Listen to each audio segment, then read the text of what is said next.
thank God for the firefighters who put their lives on the line and, put themselves in harm's way to extinguish the fire, make sure that it was put out safely and no one was hurt, and these buildings were protected. A hospice in Hertfordshire is looking at employing a private ambulance service in the future.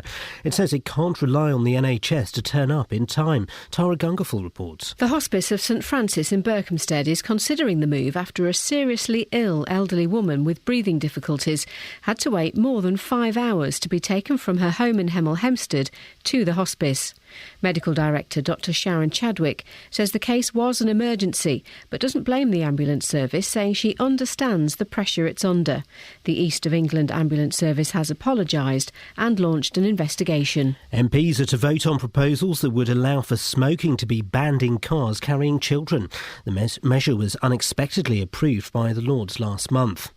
Residents of Ashwell in Hertfordshire preparing a legal challenge to keep their church bells chiming at night. It follows complaints from other people in the village who live near St Mary's. Iain Duncan reports. A few residents from Ashwell complained about the noise made by the church bells during the night, saying it was disturbing their sleep. It led to a plan to silence the bells from 10 p.m. through to 6 a.m. But now some villagers are planning a referendum on the issue and, if necessary, will press the parish council to take legal action. The bells at Ashwell Church have been ringing for over a century. In sport, Man United were denied victory after bottom club Fulham scored a dramatic injury-time equaliser to earn a point at Old Trafford. At the Winter Olympics, Jenny Jones made history as she claimed Britain's first ever Olympic medal on the snow with a bronze in the slope-style snowboarding. The weather for Bedtards and Bucks will be cloudy with showers this morning but sunny spells this afternoon. Top temperatures around 8 degrees Celsius, 46 degrees Fahrenheit. Get the latest news and sport online at bbc.co.uk/Three Counties.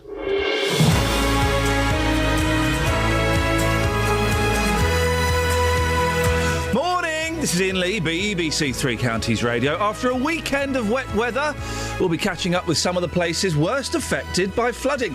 Give us a shout if we're missing you out, our kids.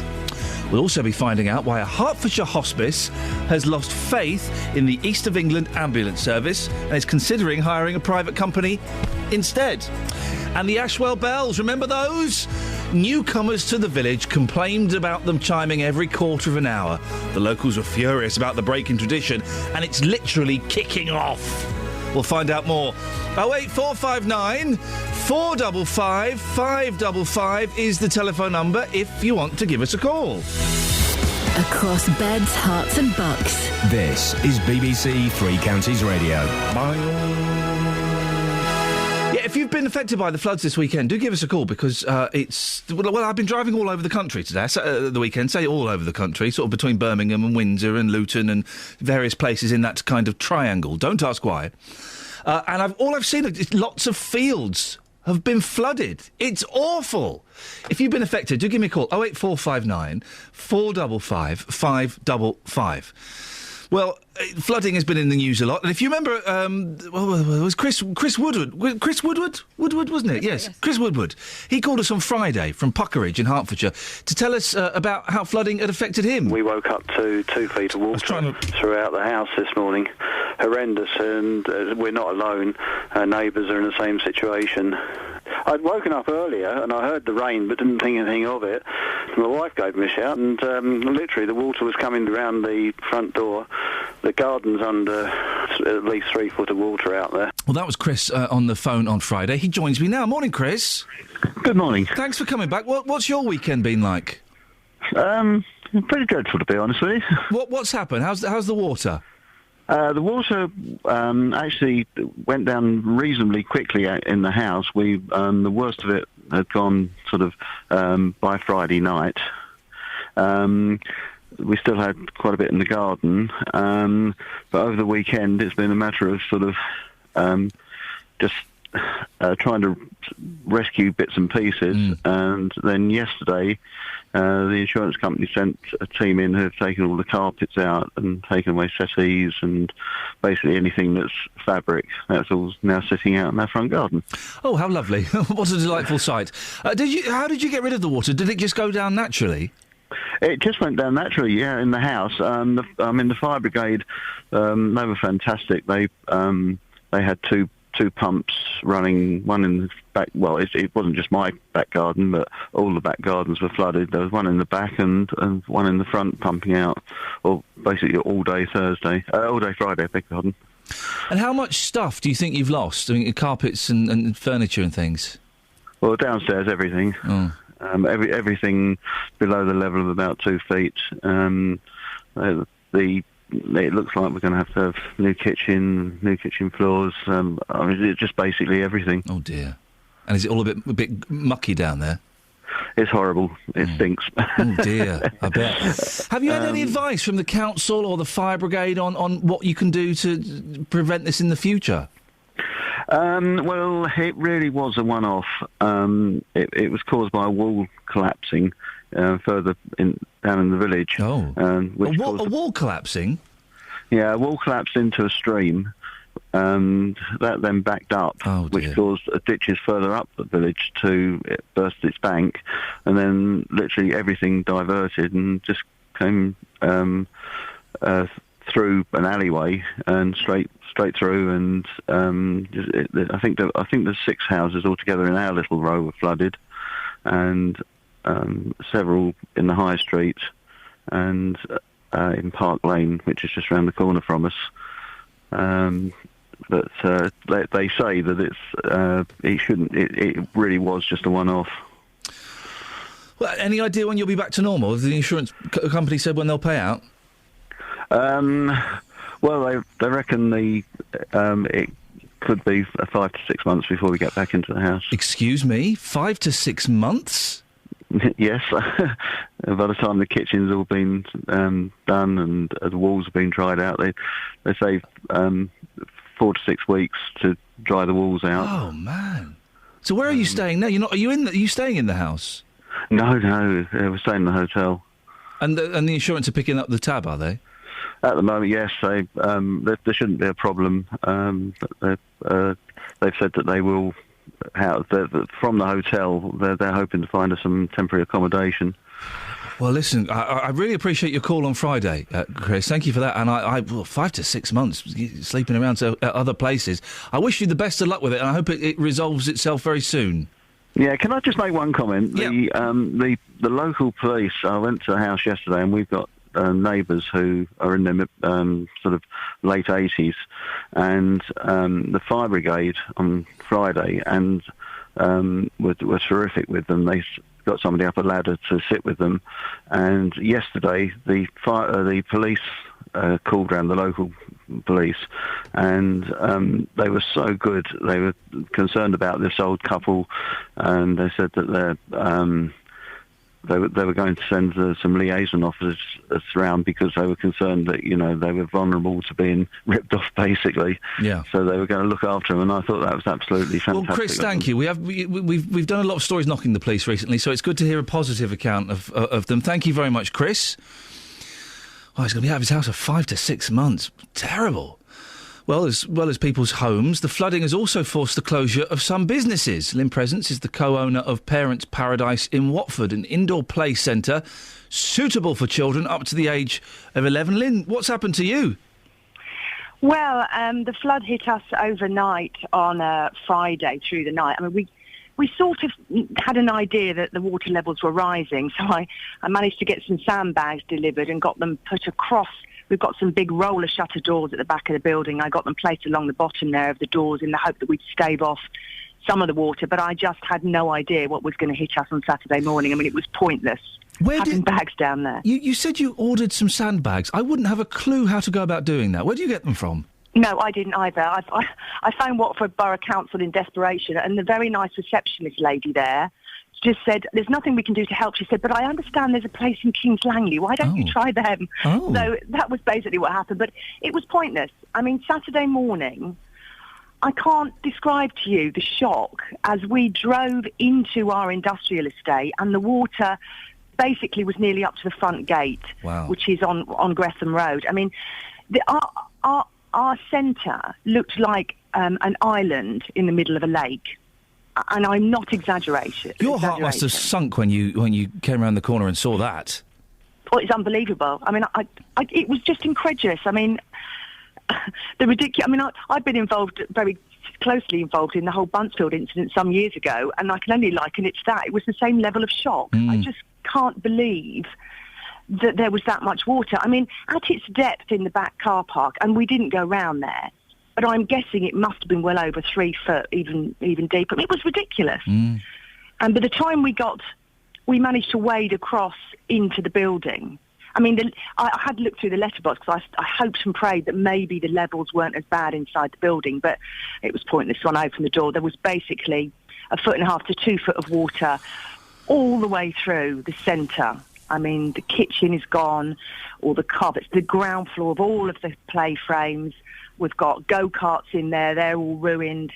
I mean, there were bins floating on the water. Oh dear! You know, there were kids' toys floating in the water. I mean, I would say if anyone is interested, because it is fascinating, although they are shocking. There are some pictures on Parents Paradise Facebook page. I mean, you just have a look at that. Yeah. It will tell you. It will show. This is going to. I mean, obviously you'll get some of this paid back in the insurance, but I'm guessing because you're shut, you're going to be losing even more money, aren't you? Well, this is the problem. This children's play centre is a seasonal business. So when you come to a children's play centre in the middle of winter on a wet weekend, you see them queuing out the door. You think they're having, that business is thriving, but it is seasonal. So we have to make our money within 6 months of the year. And February and March, which is clearly a 6 to 8 week period, I'm guessing we're going to be closed for, that would represent about 20% of our turnover. I mean, it's going to cripple us. We've got half term in just over a week's time. It's the busiest week of the whole year for us. Do you think the business could survive this, or is there a danger it might not? No, it'll survive it. It will survive it. Luckily, we have a very good level of insurance, so I know the insurance will pick up everything that it needs to in terms of restoring the building. I have staff, of course, which is almost my main concern, really, actually, because we have people that, have mortgages to pay and families to support, and I have to say, so far, they have been incredibly supportive. I mean, they're all turned up in their wellies and they want to get stuck in and help out, and I can't thank them enough for that. I really can't. Lynn, listen, if people want to get in touch and find out more about the Parents Paradise, where can they go? I would go on the Facebook page. I mean, we've been inundated, so I would go on the Facebook page. It's the best way. We're going to keep it updated on a daily basis, do a little diary on there and photographs, so that would be great. But please, can I just say, everyone who comes to Parents Paradise, please bear with us. We will be back, we will be better, and hopefully it'll be a matter of a few weeks' time. Lynn, give us a call when you're up and running, and you can come on the air and we'll have a little chat about it. That would be brilliant. Thank you very much. Cheers, then. Take care. To be honest, I think the kids would love that, wouldn't they? 2 foot of water, 2 foot of dirty water. My boys would love it. What a nightmare. Lynn, thank you very much for your time. I ain't looking to compete with you. Beat or cheat or mistreat you. Simplify you, pacify you. Deny, defy or crucify you. All I really wanna do is baby be friends with you. No, I ain't looking to fight with you, frighten you or uptighten you, drag you down or bring you down, chain you down or bring you down. All I really wanna do is baby be friends with you. I don't wanna think you love, demonstrate what will sink you out. I ain't looking for you to feel like me, see like me, or be like me. I don't want to meet your kin, make you spin or do you in, or select you or dissect you, or inspect you or reject you. All I really wanna do is baby be friends with you. Baby be friends with you. Baby be friends with you. We're just looking at the pictures of the Parents' Paradise, owned by Lynn, who we just spoke to. Oh, my goodness gracious me. It's incredible, isn't it? It's wild what's going on there. We'll try and get the pictures on our Facebook page as well, but do look up Parents' Paradise on Facebook and support them if you can. 6:16, let's get the travel news now. Travel news for beds, cards and bugs. BBC Three Counties Radio. Things are fairly quiet out there at the moment, but we have still got some problems left over with flooding. In London Coney, Shenley Lane is flooded around the Telford Road, and also between Hornsmill and Essendon, the B158 is closed. I'm Alice Glossop, BBC Three Counties Radio. Alice, thank you very much indeed. It's come up to 6:17. It's Monday the 10th of February. I'm Iain Lee. These are your headlines on BBC Three Counties Radio. Water levels along the River Thames have reached their highest for more than 20 years, putting thousands of homes at risk of flooding. The Hospice of St Francis in Berkhamsted says it may use private ambulances in future because it can't rely on the NHS to turn up in time. And residents of Ashwell in Hertfordshire are preparing a legal challenge to keep their church bells chiming at night. The weather today, cloudy at first this morning, but brightening up later. Do give us a call if you've been affected by the floods over the weekend. Let us know where it's a little bit damp underfoot. Some of your stories, 08459 455 555. BBC Three Counties Radio.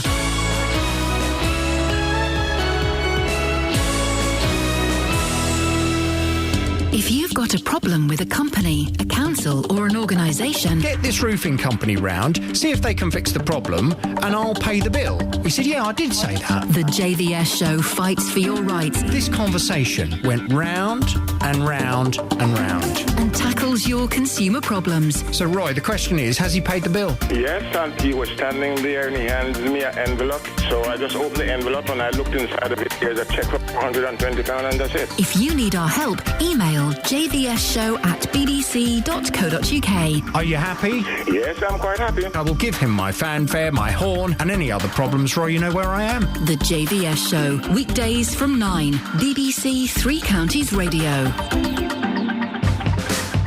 Across beds, hearts and bucks. This is Iain Lee. BBC Three Counties Radio. Morning. Now, a hospice in Berkhamsted is considering doing a deal with a private ambulance company because it can no longer rely on the NHS. Bosses at St Francis Hospice are extremely concerned that one of their elderly patients was left waiting more than 5 hours for an ambulance to bring her in from home, despite her serious condition. Well, I'm joined now by Dr Sharon Chadwick, who is the hospice's medical director. Morning, Sharon. Good morning. What more can you tell us about this incident? Well, this was an elderly lady who had been referred to us by one of the consultants from Watford. She was a lady who was suffering from advanced lung disease, and I was asked to visit her at home to try to help to control her symptoms and to support her and her family. The consultant thought she was fairly close to the end of her life. So I went out and did a home visit one evening. In fact, the family had contacted us early that morning and asked for a very urgent home visit because she had deteriorated. So I went out to visit her and found that this lady was indeed very unwell. And at that point, it was about 5 o'clock in the evening, I decided that I couldn't leave her at home with her family overnight. And her choice was either to go into hospital or to be admitted to the hospice. And she was very clear that she didn't want to go into hospital, so I then phoned for an ambulance. Is it right you requested a within-the-hour ambulance? Yes, that's right. So when we have to admit patients from their homes, we can either request a 4-hour ambulance, or we can do a 999, or that's very unusual for us, or we can request a within-hour ambulance. And those calls go through to the East of England Ambulance Service. One of the problems is that the same ambulance that's used to deal with the 999 calls is used for the within 1 hour requests. And so, what they were particularly busy that night, were they? They were very, very busy. They had a huge number of 999 calls coming in, and of course they always have to take priority. So poor lady kept getting bumped down to the bottom of the list, waiting for a 999 ambulance to be available. To be waiting for over 5 hours must have been very distressing for everybody involved. Yes, it was. And, you know, I mean, the lady was safe, and she wasn't... It was being admitted to the hospice is always a really big deal, and the uncertainty and not knowing when the ambulance was going to come. And the lady was very breathless. I mean, she had oxygen at home, but it was what we wanted was to get her into the hospice so that we could treat her, get her feeling better, and get her settled, actually, because as it turned out, she didn't arrive until 5 to midnight. And that's, you know, it's very late. Yeah, and it was very cold to be transferring a lady in her 80s. Is this a one-off? No, unfortunately it isn't, and I've been trying to have conversations with various people, although to be fair, not to East of England, for a couple of years now, trying to improve transport for this particularly vulnerable and frail group of patients.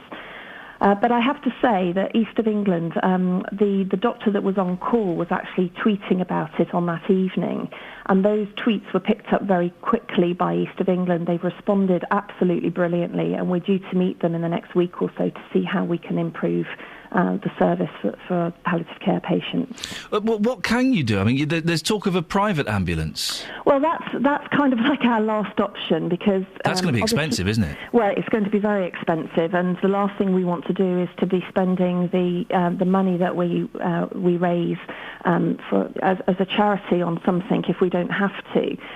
So what we're hoping, and this suggestion came from East of England, is that there'll be some way that we can prioritise, not above 999, of course, but for the within 1 hour requests, the urgent requests, there's some way of prioritising palliative care patients at the top of that wait, so that we become the immediate priority after the 999s are dealt with. Whose fault is this, Sharon? That's a very good question, and I'm not sure that I have the answer for you. I think it is actually...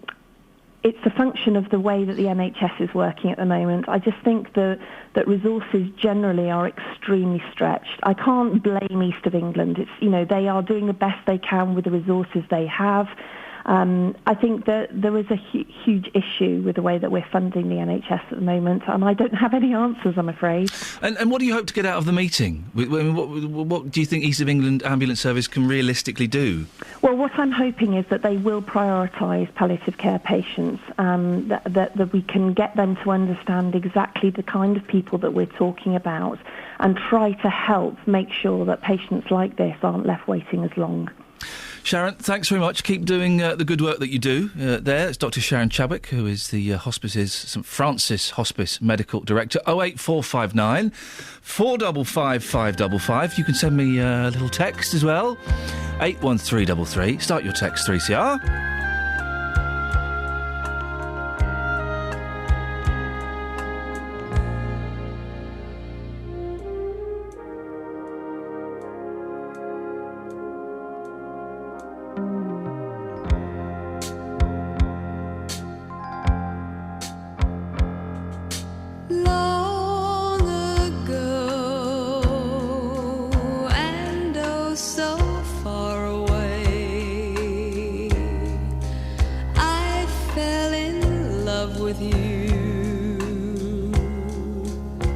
Before the second show, your guitar, it sounds so sweet and clear, but you're not really here. It's just the radio.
Don't forget, this week, we're celebrating the magic of 80s Macca.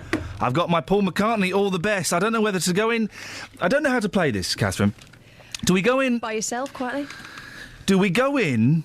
Do I break them in softly, or do I just smack them straight in the gut on day one? OK, so what would that constitute? I don't want to give it. I don't want to give away my gut smacker. Oh. There's a gut smacker on this CD. Do I build up to that? Ease them in. Ease them in. OK, we'll ease them in. The gut smacker will play on Friday then. Oh, it's like a quick kick to the ribs. It's going to divide people. It's going to divide people. We'll get to that in due course. 08459 455 555. Give us a call with your stories of the flooding this week. If you've been driving around Beds, Herts and Bucks, driving on the motorway, just look out, the fields are flooded. It's incredible. I mean, it looks beautiful. It looks beautiful. I'm guessing if you're affected by it, you're not thinking that. 08459 455 555. Travel news for Beds, Herts and Bucks. BBC Three Counties Radio. The A1M southbound slow going at the moment between junction 7 for Stevenage and 6 for Welwyn. In Bushy Heath there's been an accident on Common Road, and the Roydon Road is closed between the A414 and Stansted Abbots because of flooding. Public transport has no reported problems. I'm Alice Glossop, BBC Three Counties Radio. Alice, thank you very much indeed. 08459 455 555 is the phone number. Across Beds, Herts and Bucks. This is BBC Three Counties Radio.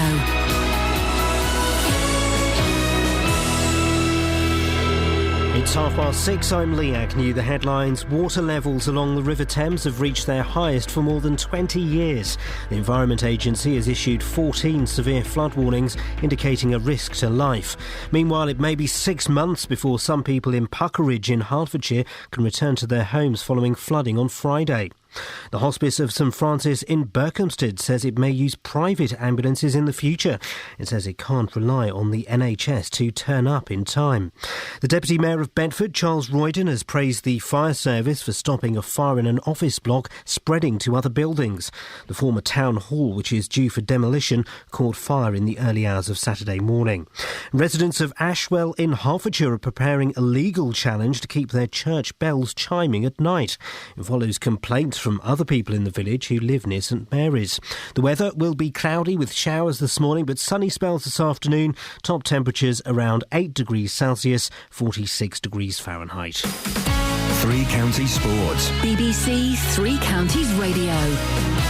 Starting with football, and there was more misery for David Moyes as Man United conceded a 95th minute equaliser to draw 2-2 with bottom-of-the-table Fulham. Here's Alistair Yeomans. A game which defied logic. Manchester United looked to have rescued the day after trailing to bottom club Fulham despite overwhelming pressure.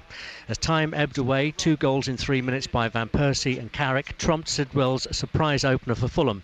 And in a normal season, United would have expected to hang on and close out the game. But well into stoppage time, Bent stooped to head home for Fulham to deepen the gloom at Old Trafford. The Milton Keynes Don striker Isel McLeod says he still has plenty to offer the club. McLeod has been out of favour for most of the season, but played on Saturday and scored 2 in the 3-0 win at Walsall. I don't think I'd be a professional footballer if you haven't got mental strength. It's a big part of being a professional athlete in whatever sport you play. You're going to have knockbacks. You're going to have obviously setbacks, so you just got to keep strong, believe in your own ability, which I do, and believe when a chance comes along, I can take it. The snowboarder Jenny Jones has won Team GB's first ever Olympic medal on snow. A great second run in the slopestyle event put her in gold medal position at one stage before she slipped down the scoreboard to eventually claim bronze. It feels amazing, absolutely amazing. I can't believe it. I just can't believe it. I think I was just waiting, because I knew I was going to drop down, and I just didn't know how far. And then, to be in, oh my God, I'm just so happy right now. And finally, in rugby, France have moved into second in the Six Nations table behind Ireland after an emphatic 30-10 victory over Italy. BBC Three Counties News and Sport with more at 7 o'clock. Across Beds, Herts and Bucks. This is Iain Lee. BBC Three Counties Radio. Yep, that'll do it. Morning. Hey, look at that. You're doing jazz hands, Catherine. I was loving that. Catherine has joined me in what I like to call my studio. Oh, right, yeah. for a review of the papers. But before we get to the newspapers, and to be honest, it's all about Mariah Carey's boobs. She has them. And the Winter Olympics. We got one. I saw a little bit. I saw some figure skating this weekend. Oh, dear. I mean, it was good in as much as my boys then started getting up and trying to figure skate around the living room. So that was fun. Figure skating itself, boring. And I saw, is it the luge? Is it the luge when one man goes down on his back on a roller skate? I think it is. Backwards. If we head feet first. It's like you're in the bath. Because face first is the skeleton.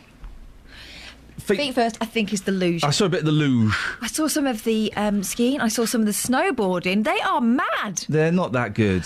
They go down like this big tube thing. I think they call it the rail.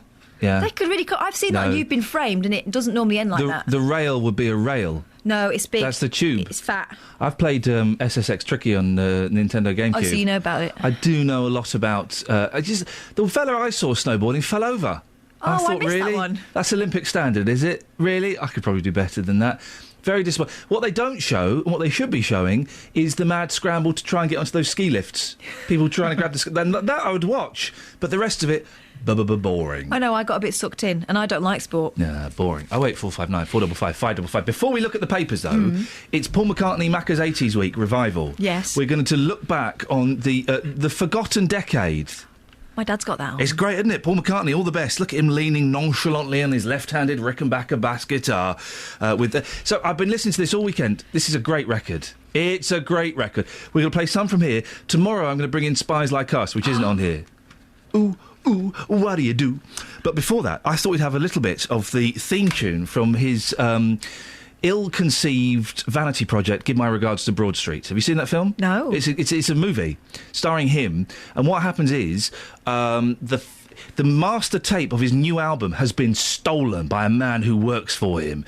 So Paul McCartney rather slowly and lackadaisically wanders around trying to find them, playing Beatles songs with Ringo Starr and loads of other people like that. So it's a bit like all the other ones then? Yeah, but what happens at the end is it turns out the guy hadn't stolen them. He just got locked in the toilets of Broad Street Station and he got reunited with the tapes. What a waste of time. Turns out that's not the end. Oh. The whole thing was a dream. Boom. So even the week ending was part of the dream. Was it written by a 7-year-old? It was written by Paul... Anyway, this is the theme tune from it and it's brilliant. Wait another day until I call you. You've only got my heart on a string and everything aflutter. But another lonely night might take forever. We've only got each other to blame. It's all the same to me, love, 'cause I know what I feel to be right. No more lonely nights. No more lonely nights. You're my guiding light. Day or night, I'm always there. May I never miss the thrill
and down and dirty on the electric guitar.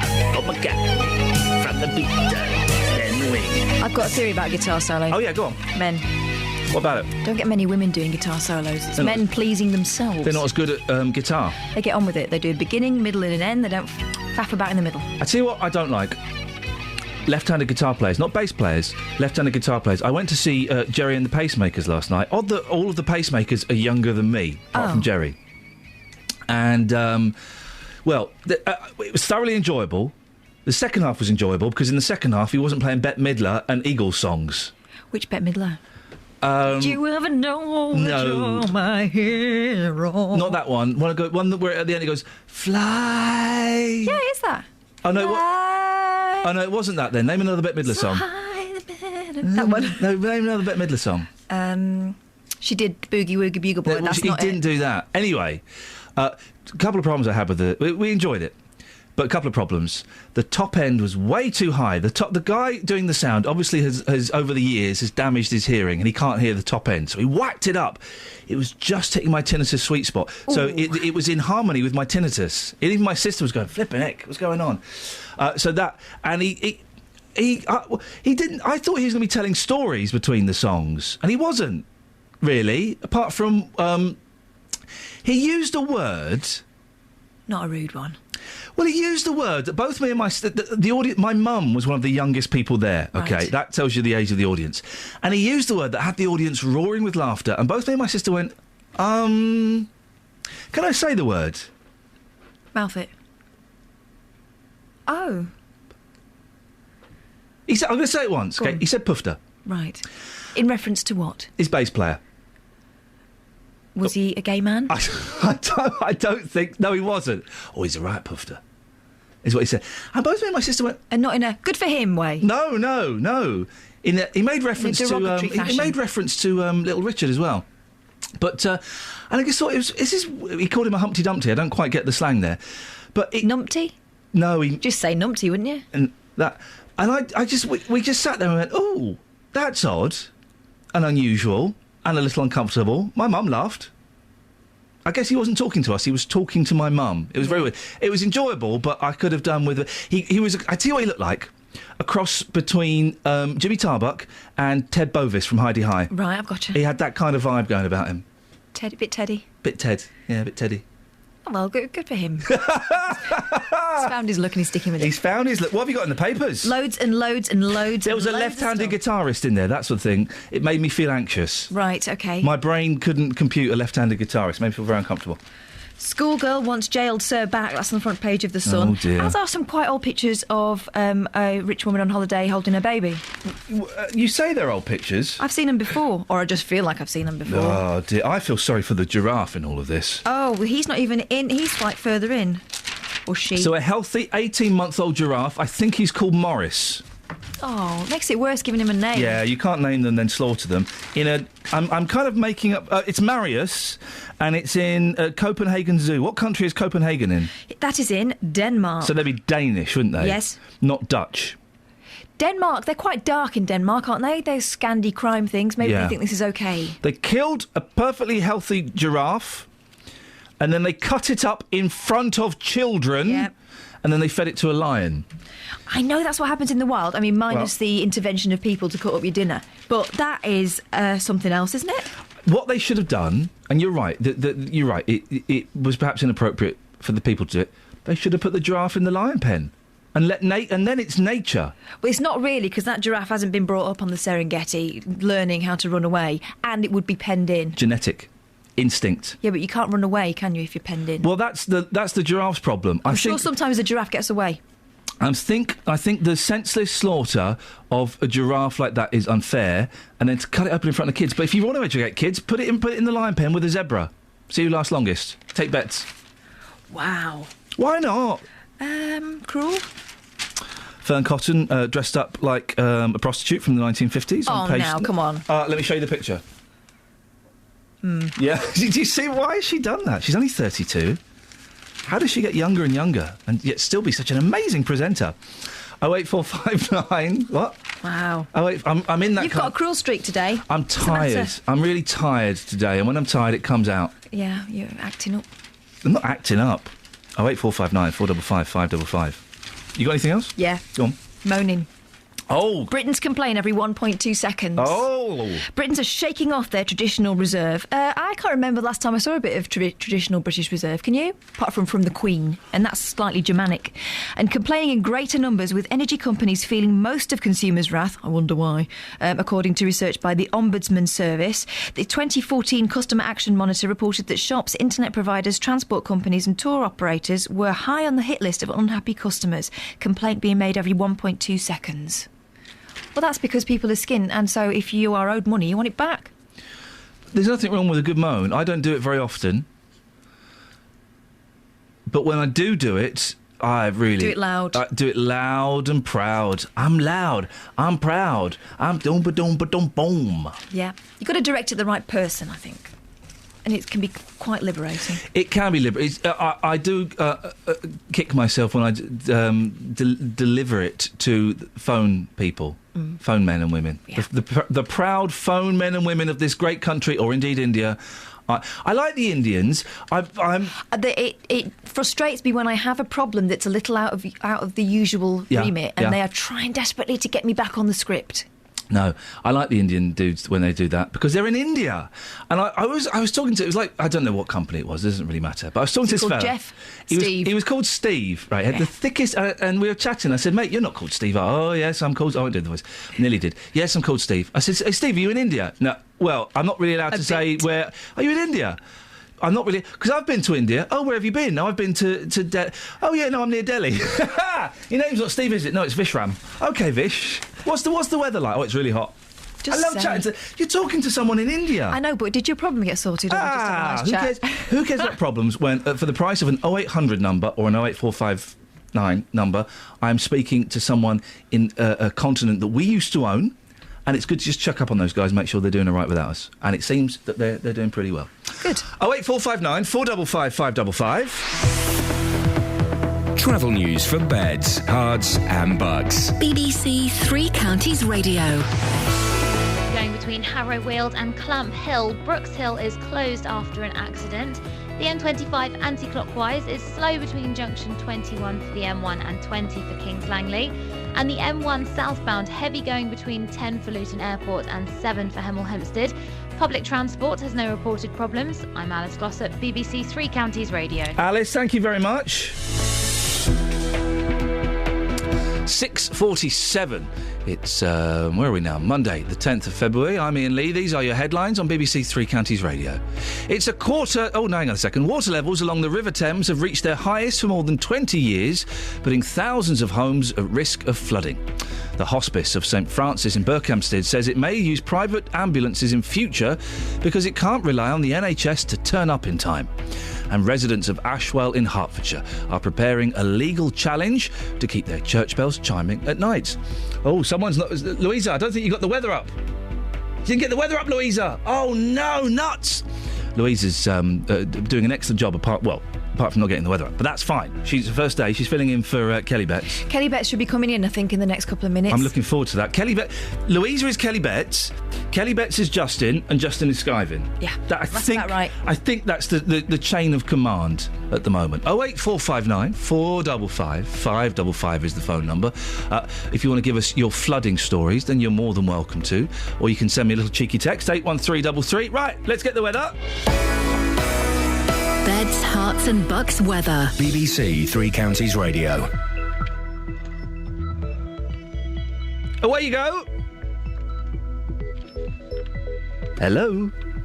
Hello, you after me? Yeah, who's this? It's Georgina Burnett. Georgina Burnett, I'm so sorry. Well, listen, my fat fingers are hitting the wrong buttons and the wrong faders. Have you got some weather for us? I certainly have. Away you go, Georgina. Okay.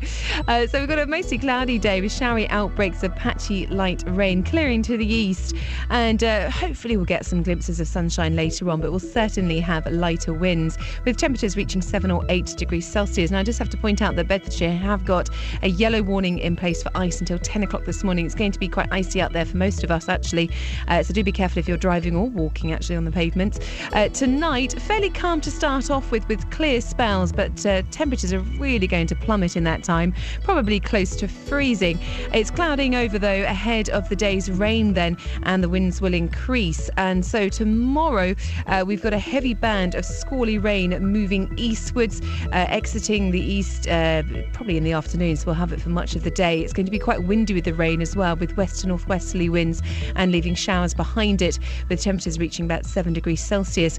Now, the Met Office have got a yellow warning in place for rain from midnight tonight until midnight tomorrow night, and there's another one on Thursday as well. So we've got lots of wet and windy weather this week, I'm afraid. Georgina? Yeah? What's squally rain? It's when you've got perhaps some thunder and hail mixed in there. It's sort of quite heavy, and it's windy as well. So it's not very pleasant. It's another way of saying really unpleasant. It's a posh way of saying it. Georgina, thank you very much. Nick Coffer on BBC Three Counties Radio. Every weekday between 12 and 3, I'm here with a little bit of celebrity. My geography teacher at school resurrected a jazz standard song, which was Won't You Come Home, Bill Bailey. It made me dedicate myself to trying to be better. I always felt that wasn't quite good enough. Expert advice. Absolutely, you've got it. You've nailed it. I am so happy. Thank you. And loads of really great music. Nick Coffer, weekdays from 12 on BBC Three Counties Radio.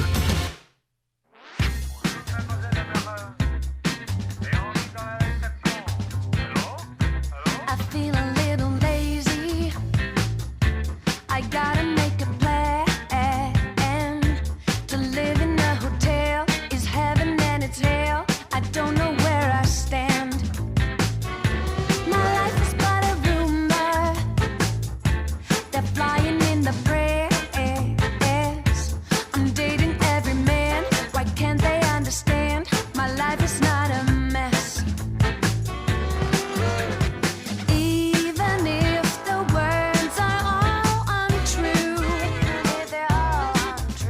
I'll say to them forever, what is overdue? Don't wait, 'cause when I fall in love, you will see the moon and every star. Declare it from above. One day, the world will feel a spark. Feel it in the day and in the dark. The day is really love.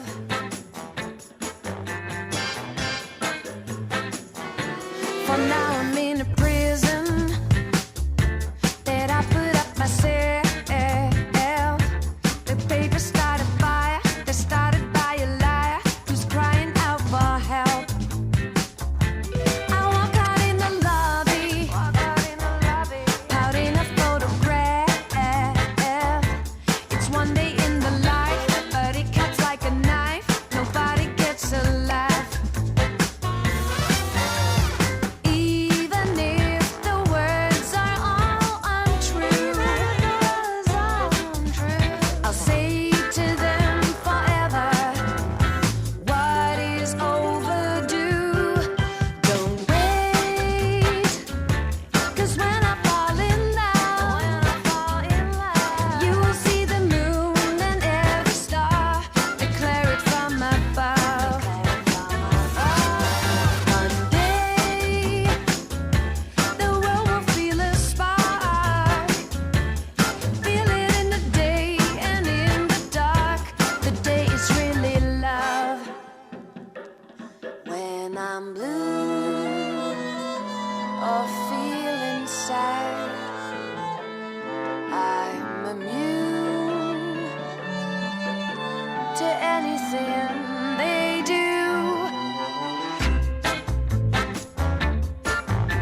Yeah, you're right. It's not a very good song, is it? It's not a very good song. I mean, It's all right. I've it's heard not- worse. Well, not much. Not much worse. I bought that first album, made the mistake of listening to the lyrics. Michael joins us on the phone this morning. Morning, Michael. Morning. Michael, what have you got for us? Well, I think the solution to it is you build the houses on stilts. The solution to Caro Emerald? To the floodplain. The flooding, yes. Houses. The solution to flooding is what, sir? I thought for a second you said they should be built on stilts, but you couldn't have been so ridiculous, could you? They do it abroad, and they don't get flooded abroad, do they, when that floods? He makes a blooming good point. They do. Hang on a minute. Which countries do they do it in? In Kuala Lumpur. Hello? Yes. Are you suggesting we follow the Kuala Lumpurian method of house building by building... I think a lot of those houses are made of bamboo, but building them on stilts? Well, the North Sea oil rigs stand out there and they don't have a problem, do they? Now, that is a cracking point, the North Sea oil rigs. They're not bamboo, are they, Michael? Well, do you want to keep flooded every year, or do you want to sort of have a dry house every year? That's your choice. How would you get out of your house? A rope ladder? Well, you don't go out when that flood, do you? You stay at home. Yeah, that's a good point. Michael, how am I going to get my shopping through the front door? Tesco's, they'll deliver it. He makes an excellent point. Other supermarkets deliver. Yeah, but Tesco's, I mean, boom. But Asda's are all right. 08459 455 555. Thank you, Michael. Houses on stilts. Catherine, you're not convinced by that, but the more I think about it, those Kuala Lumpurians, they're spot on, aren't they? Yes. Could build the rivers lower.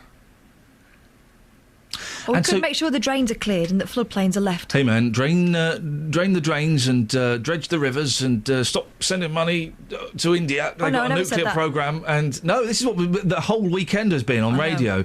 Blooming Farage saying, why are we sending money to a place like India?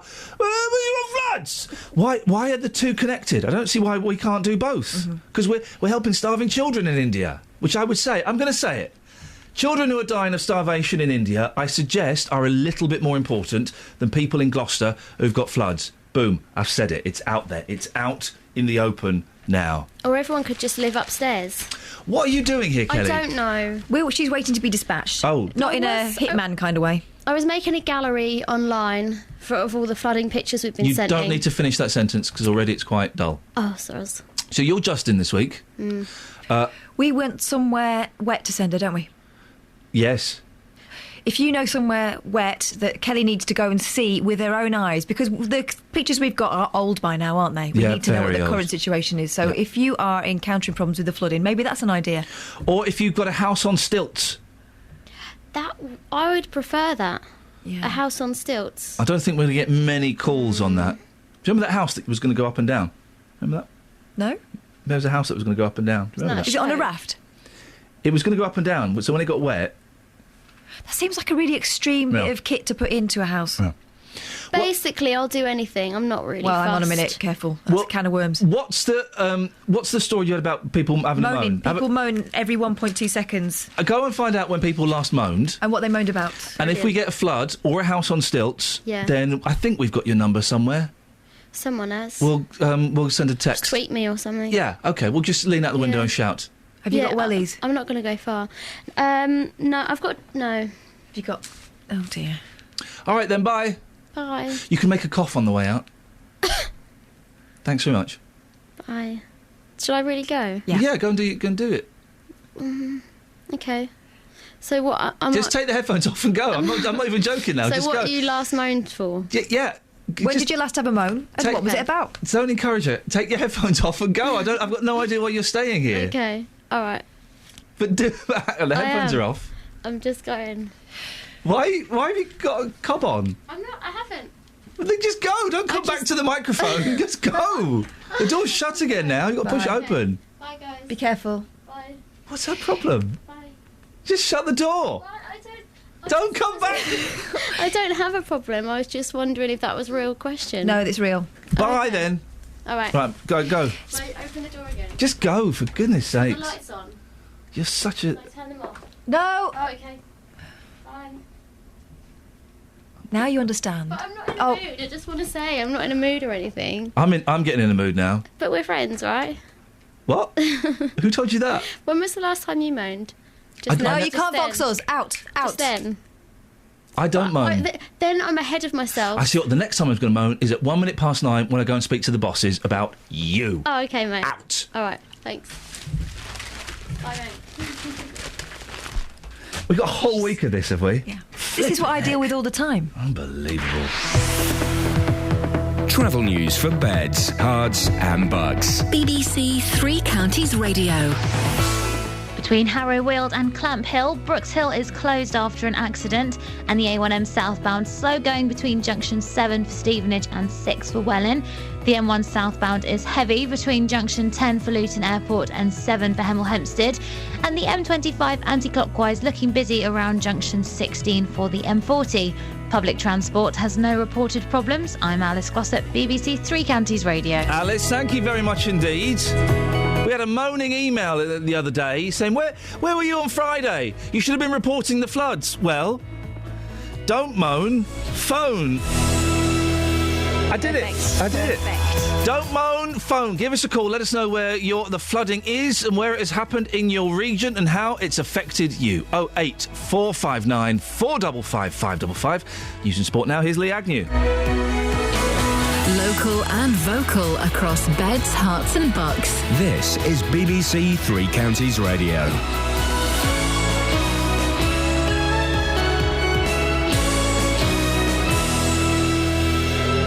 It's 7 o'clock. The headlines. Thousands of homes under threat as river levels rise on the Thames. More concern about ambulance response times in Hertfordshire, and a legal challenge to keep church bells ringing in Ashwell. BBC Three Counties Radio. Water levels along the River Thames have reached their highest for more than 20 years. The Environment Agency has issued 14 severe flood warnings with thousands of homes at risk. Andy Moore reports. The Environment Agency's highest level of alert covers a 10-mile stretch of the Thames downriver from Windsor. The River Thames is expected to continue rising for some days. Several gauges have registered the highest recorded levels since the instruments were installed in the 1980s and 90s. Meanwhile, it may be 6 months before some people in Puckeridge can return to their houses. Chris Woodward's home was flooded on Friday, and he told Iain Lee this morning that there's extensive damage. Well, downstairs, everything below the level of about 2 feet. It looks like we're going to have new kitchen floors, just basically everything. A hospice in Berkhamsted is considering using private ambulances because it can no longer rely on the NHS. An elderly woman was left waiting 5 hours for an ambulance to take her from home to the Hospice of St Francis. Medical Director Dr Sharon Chadwick says it's a bad use of resources. One of the problems is that the same ambulance that's used to deal with the 999 calls is used for the within 1 hour requests. They had a huge number of 999 calls coming in, and of course they always have to take priority. So poor lady who kept getting bumped down to the bottom of the list. MPs will vote today on a new law to ban smoking in cars carrying children.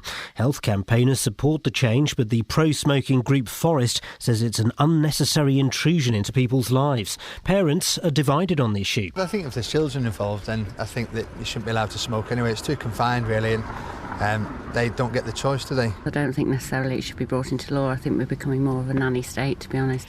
Residents of Ashwell in Hertfordshire are preparing a legal challenge to keep their church bells chiming at night.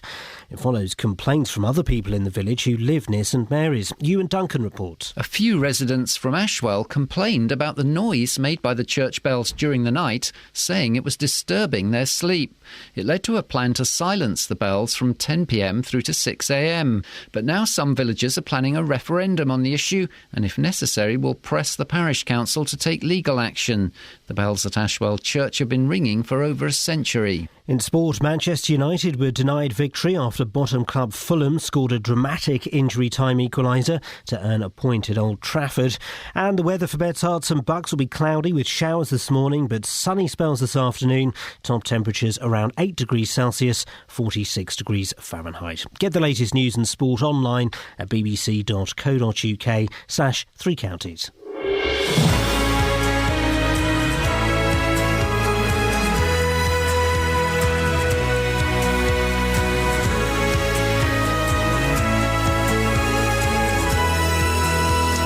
This is Iain Lee, BBC Three Counties Radio. It's cold, it's wet, it's miserable out there. Still lots to talk about. After a weekend of wet weather, we'll be catching up with some of the worst places affected by the flooding. If it's you, if you've been flooded, if you've seen it, if you've experienced it, give me a call.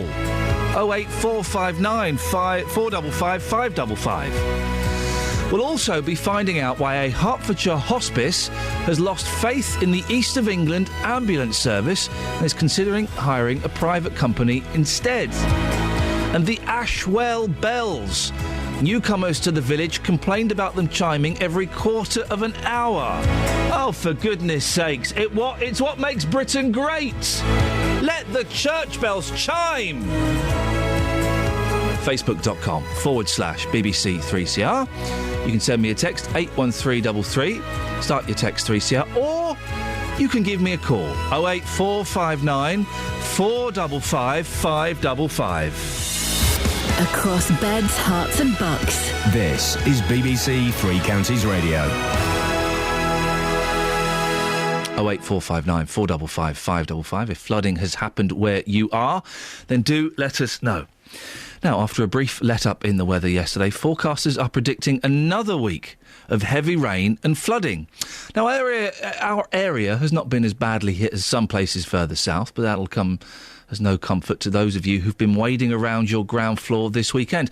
Like Daniel Harper from Aylesbury. We've lived here about 12 years and we had one instance of flooding which lasted a day many years ago, but since then we've had torrential rain, months of it in fact, and it's been fine. And now it seems to be a monthly occurrence that we have this sort of flood, but it's never been this bad. Personally, I would say there's nothing to do with the river, it's nothing to do with the rain. This is my opinion. There's a drain block somewhere, but there's nobody taking responsibility. The MP has said that the drains in this area are okay, but, water flows everywhere. So there must be somewhere that the water is getting blocked. OK, well, we spoke to Aylesbury Vale District Council about this over the weekend, and they said drain clearing was a county council job. So, let's talk to the leader of Buckinghamshire County Council, Martin Tett. Martin, is it your job?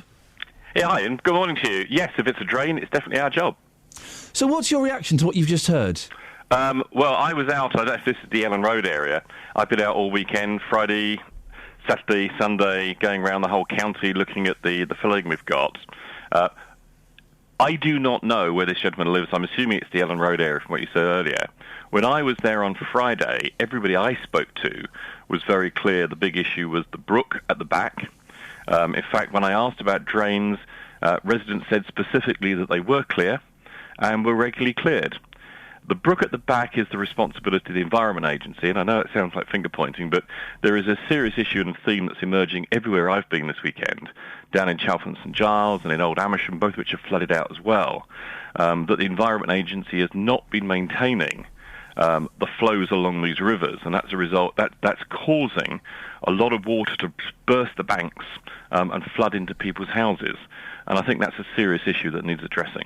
But what about what the gentleman we were just speaking to said? He does seem to think it's drains. Are you dismissing that outright? No, of course I'm not. I mean, what I'm saying is he doesn't know and I don't know. I mean, I heard what the interview was. He said he didn't know. He thought there was a drain block somewhere. Well, there may or may not be. But I'm telling you that when I was down there on Friday, the residents told me that was not the problem. So I'm assuming he is in the Ellen Road area. Of course, we'll have a look at it. But it's very doubtful from what I saw. I mean, I was in my wellies and the water was so deep it was coming in right over the top of my wellies on Friday. I went down with the local county councillor, a guy called Steve Lambert. We looked at the brook. You could see where it had burst its banks and had literally come torrenting over the top of the brook and just flooded all the estate around it. And for everybody in that area, it's an absolute personal tragedy. It is a nightmare, isn't it? What are the people you've spoken to saying? Well, you have the understandable anger.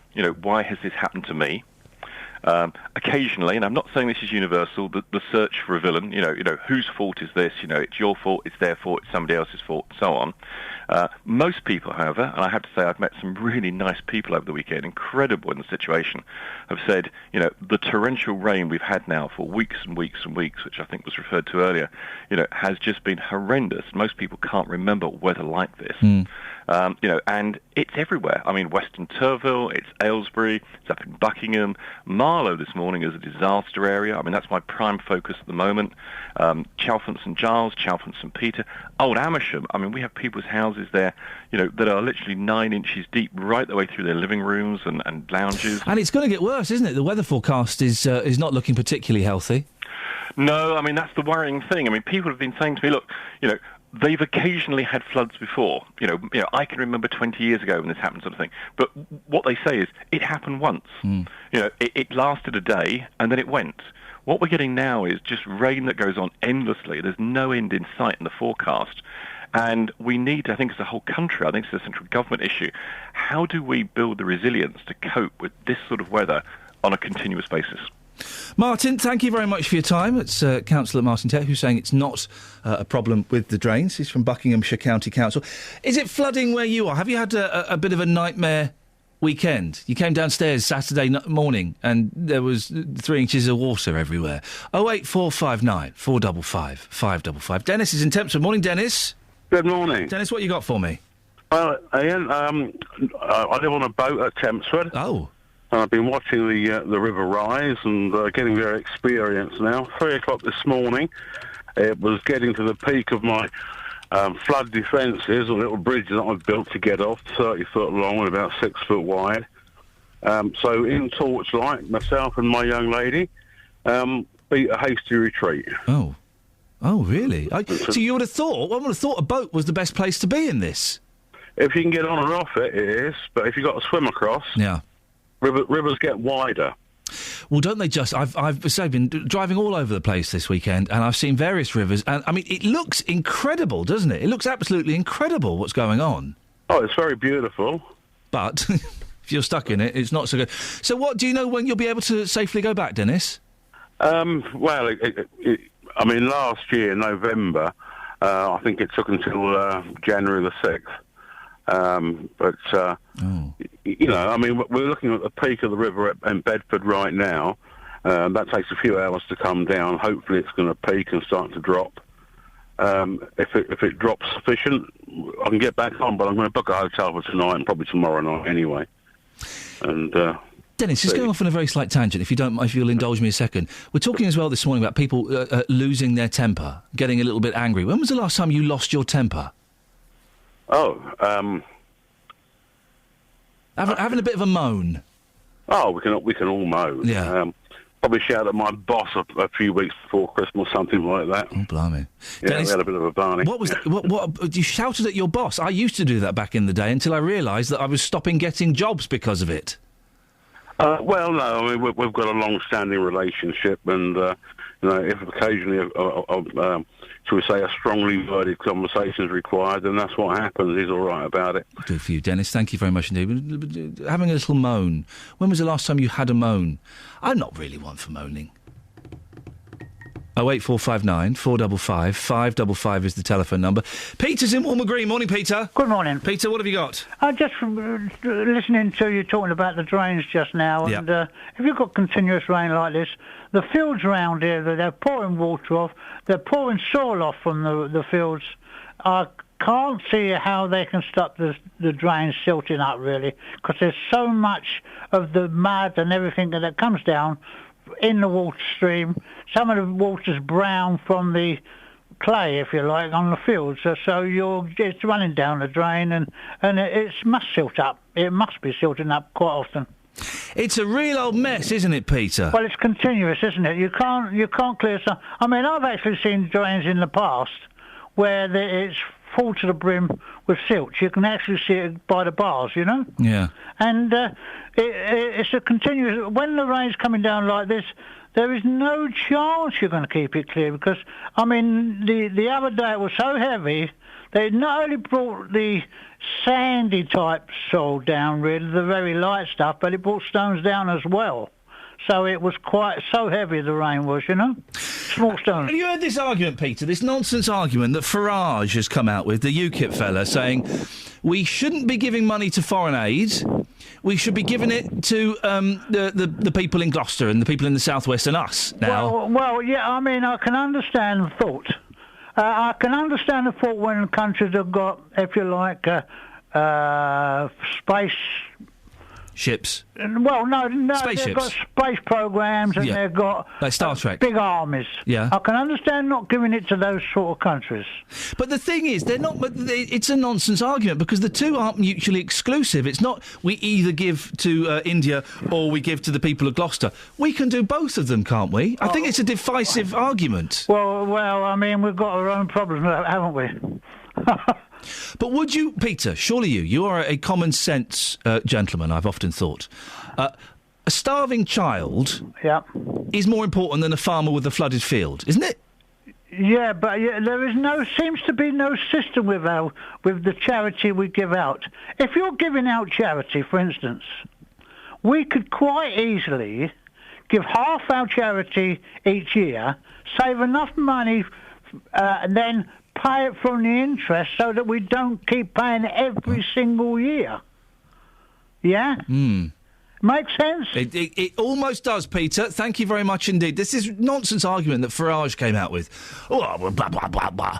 We shouldn't be giving to foreign aid. We should be giving the money to the people in the southwest. Well, now the people in the three counties who are affected by the flooding. Well, while I think we should be doing more for the people affected by the floods, I don't think the two... You can have both, can't you? We can give money to foreign aid and we can help people in flooded areas. Why can we only do one or t'other? And be honest, a starving child is more important than someone in Somerset who's got 3 foot of water in the house. It's awful, it's horrible, I pray it never happens to me, and those people have my deepest sympathies. But, comparing the two, it's obvious which is the worst situation and needs more help, isn't it? 08459 455 555. Travel news for beds, cards and bugs. BBC Three Counties Radio. Going between Harrow Weald and Clamp Hill, Brooks Hill is closed after an accident. On the speed sensors looking quite slow now as well. Hertfordshire still affected by flooding. Roydon Road is closed between the A414 and Stansted Abbots because of flooding. And the M1 southbound struggling between junction 11 for Dunstable Road and 7 for Hemel Hempstead. And the M25 anti-clockwise is very slow from before junction 21A for St Albans to 19 for Watford. Public transport has no reported problems. I'm Alice Glossop, BBC Three Counties Radio. Thank you very much, Alice. It's coming up to 7:16. It's Monday the 10th of February. I'm Iain Lee. These are your headlines on BBC Three Counties Radio. More flood warnings have been issued with the River Thames at its highest level for more than 2 decades. The Hospice of St Francis in Berkhamsted says it may use private ambulances in future after it took the NHS 5 hours to pick up a patient. And residents of Ashwell in Hertfordshire are preparing a legal challenge to keep their church clock chiming at night. The weather today, cloudy at first this morning, but brightening up later. 08459 455 555. BBC Three Counties Radio.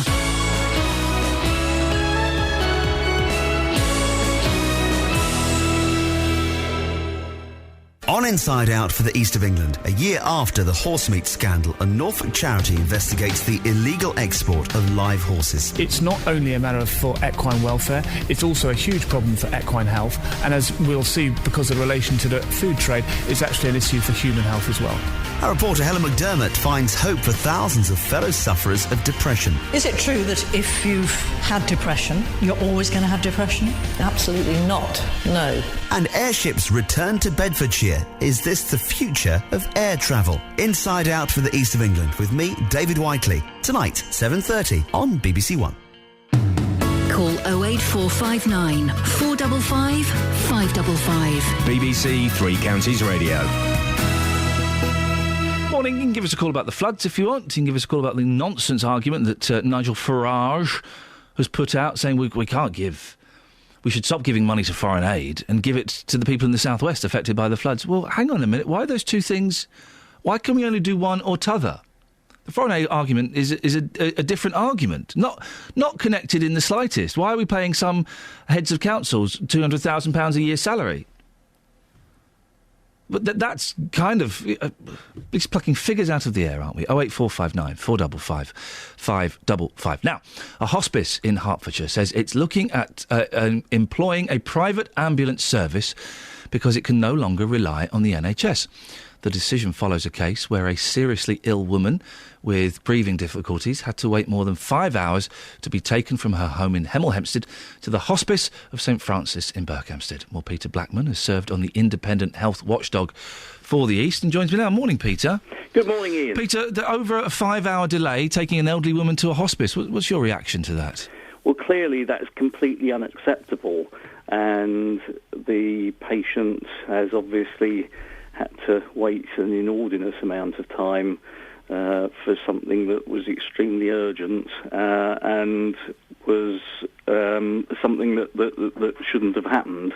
That obviously is something that I gather that the ambulance service is investigating to see what was going on. How much pressure is the East of England ambulance service under? Well, the big question here, of course, is where does whose responsibility is what's going on, and one has to understand that I'm not an apologist for the ambulance service, but the ambulance service is under a responsibility to get to 75% of 999 calls for people with immediately life-threatening conditions within 8 minutes.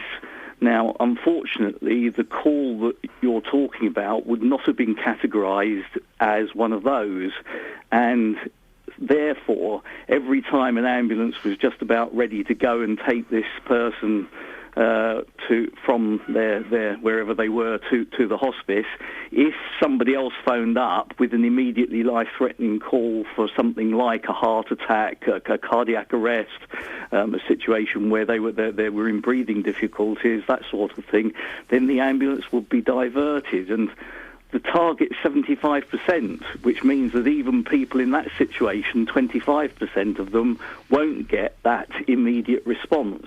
Now, those targets are set by the government, not by the ambulance trust. And the people who commission and pay the ambulance trust go along with those targets. Therefore, by a process of reasoning, we know that 25% of people who are in an immediately life-threatening situation won't be getting an ambulance immediately either. Prioritising, of course, must be a particularly difficult job to do. So what do we do? Do we get rid of the targets, or do we need more ambulances? Well, it's quite interesting. I happen to also volunteer as a community first responder for the Ambulance Trust, on Saturday I was on duty in my local town, which is not far away, and in the space of 2 hours I went to 3 calls of people who were having heart attacks or breathing difficulties, and they wanted me to go to a 4th one, and I couldn't because at the time I was catching the 3rd person who was collapsing with a stroke. And that's the problem. The calls are very unpredictable. Now, it would cost £1 billion across the whole of the country to achieve that 75% target everywhere without fail, not just on an average basis. Now, I'm afraid that in the present economic situation, we don't have £1 billion going spare. So when I'm in public, I tend to say, do we want a 70% target which is achievable, or to find £1 billion, and if so, where are we going to take it from? Because it's going to have to come from somewhere else within the NHS. So I think the answer is that we've got to be realistic. My own view, which I've been saying to the ambulance service for some years, is that we want 100% of people who are in an immediately life-threatening situation to get the ambulance within the 8 minutes, and the 8-minute target is set quite sensibly on the basis of medical research and evidence, because that's the time that's critical for someone who is in an arrest situation. Unfortunately, we do still have to pay for things like air ambulances and hospices out of our own pocket. And unfortunately, it does mean that people who've got a broken arm, a broken leg, that sort of thing, will have to wait longer. Who makes that call, Peter? Who's the person with the unenviable position of saying, no, you can't go and pick up this lady who needs to go to the hospice. You need to go to this call first. This is more important. Well, it's the control room, who is a group of people, half of whom are taking calls and half of whom are dispatching. It's a very efficient system. At the same time, as you ring in to the dispatch room and the person starts talking to you, the computer system's already got the dispatch person knowing the address, and there's already an ambulance being ready to go to that place. And as soon as that call is identified and coded, that is what happens. And so there is an automatic prioritisation based on the answers that people give to the questions that they're asked by the call taker, to identify as quickly as possible whether or not this is a truly life-threatening situation. Peter, I really appreciate your time this morning. Peter Blackman, who has served on the Independent Health Watchdog for the East. We've got a text from Ola in Cheshunt.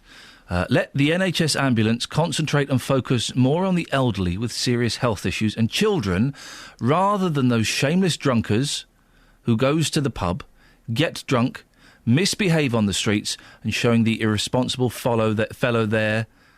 I don't think such irresponsible people should call and waste the ambulance's time. 08459 455 555.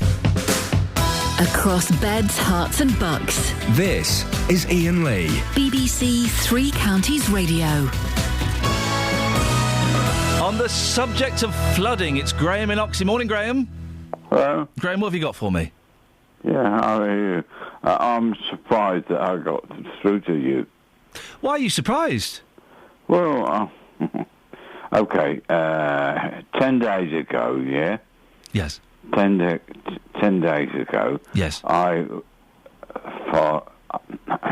excuse my French, I was a representative of a flood down in B&Q in Watford, Hertfordshire. Yes. Yeah? You were in B&Q and it flooded? Yeah. No, it didn't flood. But basically, the water lapped up to the door. Yes. Actually, and they lapped up to the door of Wicks. Wicks. Now, I know the problem, right? I know I'm a bit... I want to tell you what happened. Please do. I want you to. Today. There is possibly a sump pump. A sump pump? Sump pump. Sump pump? Yeah. I don't know what a sump pump is. Well, you need to know. Please tell me. Your researchers now are wondering about this. Maybe you could tell us, Graham, what is a sump pump? Well, I don't know. Oh. But it was when they flooded, yeah? Yes. When they flooded 10 years ago, they installed a sump pump. Ah, in Wicks? Well, around that area, I don't know. Yeah. Around that area. Yeah. So they installed, the Watford Council, yeah, installed a sump pump. We just don't know what a sump pump is, do we? No, but they've installed one, okay. Well, but actually it didn't work. Oh.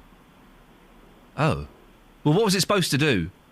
It was supposed to do when water levels came to an unnecessary level. Yes, yeah, yes. It was meant to kick on.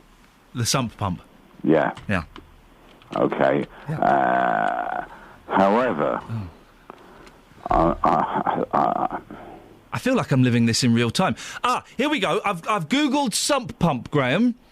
A sump pump is a pump used to remove water that has accumulated in a water-collecting sump basement. That's correct. Boom!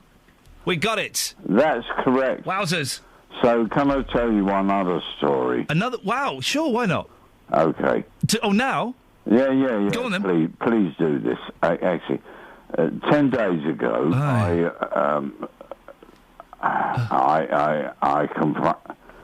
10 days ago, the firemen, two fire engines, right, were trying to pump out stuff.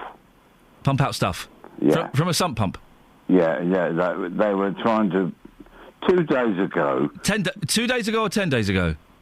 10 days ago. The firemen were pumping out stuff? Yeah, they Good for them. pumping out water. They've got too much time on their hands. And what they were doing, right, was pumping out it back into the river. And you know what they told me? No, I don't. We can switch on the sump pump now. Yes. Because it's broken, right? What? We can do it now. But yes. If we do it now, yeah, we will flood. Oh dear. That's the opposite of what you want a sump pump for, isn't it?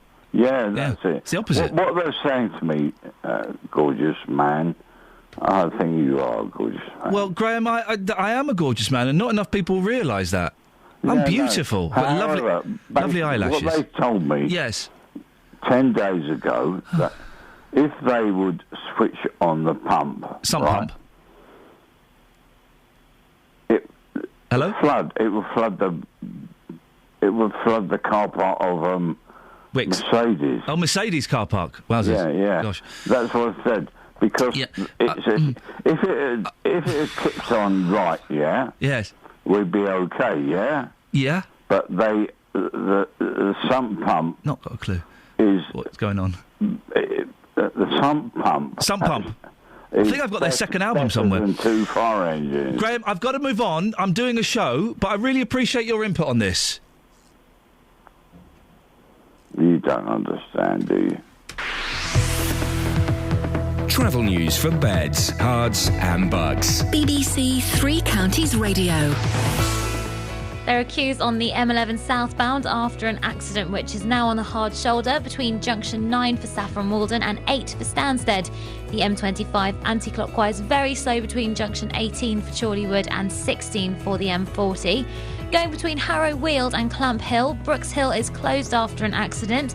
And on the speed sensors, the A5 southbound looking very slow around Markyate. Public transport has no reported problems. I'm Alice Glossop, BBC Three Counties Radio. Across beds, hearts and bugs. This is BBC Three Counties Radio.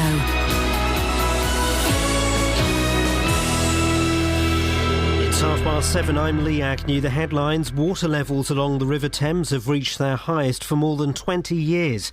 The Environment Agency has issued 14 severe flood warnings, indicating a risk to life. Meanwhile, it may be 6 months before some people in Puckeridge in Hertfordshire can return to their homes. That follows flooding on Friday. The Hospice of St Francis in Berkhamsted says it may use private ambulances in the future. It follows an incident in which a woman was left waiting 5 hours for an ambulance to pick her up. Residents of Ashwell in Hertfordshire are preparing a legal challenge to keep their church bells chiming at night. It follows complaints from other people in the village who live near St Mary's. And the weather will be cloudy with showers this morning, but sunny spells this afternoon. Top temperatures around 8 degrees Celsius, 46 degrees Fahrenheit. Three Counties Sports. BBC Three Counties Radio. Football first, and there was more misery for David Moyes as Manchester United conceded a 95th minute equaliser to draw 2-2 with bottom-of-the-table Fulham. United manager admits that things aren't going well. It's been a bit like that this season so far, but today was probably as bad as it gets. I've got to say we completely dominated the game, and being 1-0 down was bad enough, albeit we could have been 2 at one point, but I mean the amount of attempts and chances and the play we had was... How we didn't win the game comfortably, I have no idea. The Milton Keynes Don striker Ozil McLeod says he still has plenty to offer the club. McLeod has been out of favour for most of the season, but played on Saturday and scored 2 in the 3-0 win at Walsall. I don't think I'd be a professional footballer if you haven't got mental strength. It's a big part of being a professional athlete in whatever sport you play. You're going to have knockbacks, you're going to have obviously setbacks, so you just got to keep strong, believe in your own ability, which I do, and believe when a chance comes along, I can take it. The England and Wales Cricket Board says Kevin Peterson's international career has ended because captain Alistair Cook needs full support of all players. He's not in the squad for the Tour of the Caribbean and the ICC World 2020. Snowboarder Jenny Jones has won Team GB's first ever Olympic medal on snow. A great second run in the slopestyle event put her in gold medal position at one stage before she slipped down the scoreboard to eventually claim bronze. It feels amazing, absolutely amazing. I can't believe it. I just can't believe it. I think I was just waiting, because I knew I was going to drop down, and I just didn't know how far. And then, to be in, oh my God, I'm just so happy right now. Finally, in rugby, France have moved into second in the Six Nations table behind Ireland after an emphatic 30-10 victory over Italy. That's BBC Three Counties News and Sport with more at 8 o'clock. Across beds, hearts and bucks. This is Iain Lee. BBC Three Counties Radio. Moaning. We all like a good moan, don't we? What's the story, Catherine? I wasn't really paying attention when you told me earlier. 1.2 seconds, someone moans to a moaning hotline across the UK somewhere. Well, it's not a moaning hotline. Customer services. Customer services. Same thing. We've had a moaning email, haven't we? We've had a few. Have we? Why don't I see them? Well, this one I am seeing from H. So, where were you on Friday morning? This is directed at us. No, you. Oh. So, well, by default, it's you then. No, mostly you. So you. So where were you on Friday morning as I tried to navigate the floods by road? Well, that doesn't make sense. Navigate the floods by road? If there's one thing that local radio should be good at, it's the vital service of reporting early morning traffic conditions. Frankly, you could forget all the blather, prattle and twatter of the rest of the show and give us accurate information about travelling in the locale. That way you could save on vacuous presenters' salaries and give us a real service. Yours, not so amused, H. Who didn't call us on Friday morning to Well, tell us he was having problems. And also, H... Or she. It'll be a bloke. If you were listening, H, you would have heard that actually we did get quite a few calls from people telling us where there have been some accidents because of the river, the flooding. We gave as much information as we could. Lower Luton Road, we spoke to a man who was sitting in standstill traffic. Exactly. So unfair. Sorry you feel slightly slighted by that. But this morning, to try and we've not got the biggest team here in the world, so we haven't got a flying eye. But we do answer the phone, so if you want to ring us. 08459 455 555. Did BBC Three Counties Radio ever have a flying eye? Nah. Oh. I think we sent someone up to the roof once. That'll do. Well, we've sent our roving... Oh, she's here. We've sent our roving reporter, Kelly Betts, out to talk to people about moaning. You like a good moan, don't you? No. What did people on the street have to say? Well, lots of interesting things. Well, thanks very much for coming. What are you doing? Oh, should we play it? Yes. You're right. What happened? Yeah. Well, I'd written a really good cue for you to read. But is there a cue? All right, yeah. let's have a look. I didn't realise. It's all right. Hang on a minute. 7:35. Moaning Fox. Is the really good cue? I like your hair like that. A bit fluffy. Britons complain every 1.2 seconds. I'm complaining because Justin Dealey isn't here, and in his place they've given me Kelly Betts. The one job I've given her this morning is to go out onto the streets of the three counties and find out when people last moaned and why. Where's the good cue I was supposed to... That was it? Yeah. Should we have a listen? Yeah, just press play. That was rubbish. Hi, mate. When was the last time you moaned? Just have something to take to the streets. I don't really moan, mate. You don't moan? No. Okay. If I threw this at you, would you moan? Thanks, mate.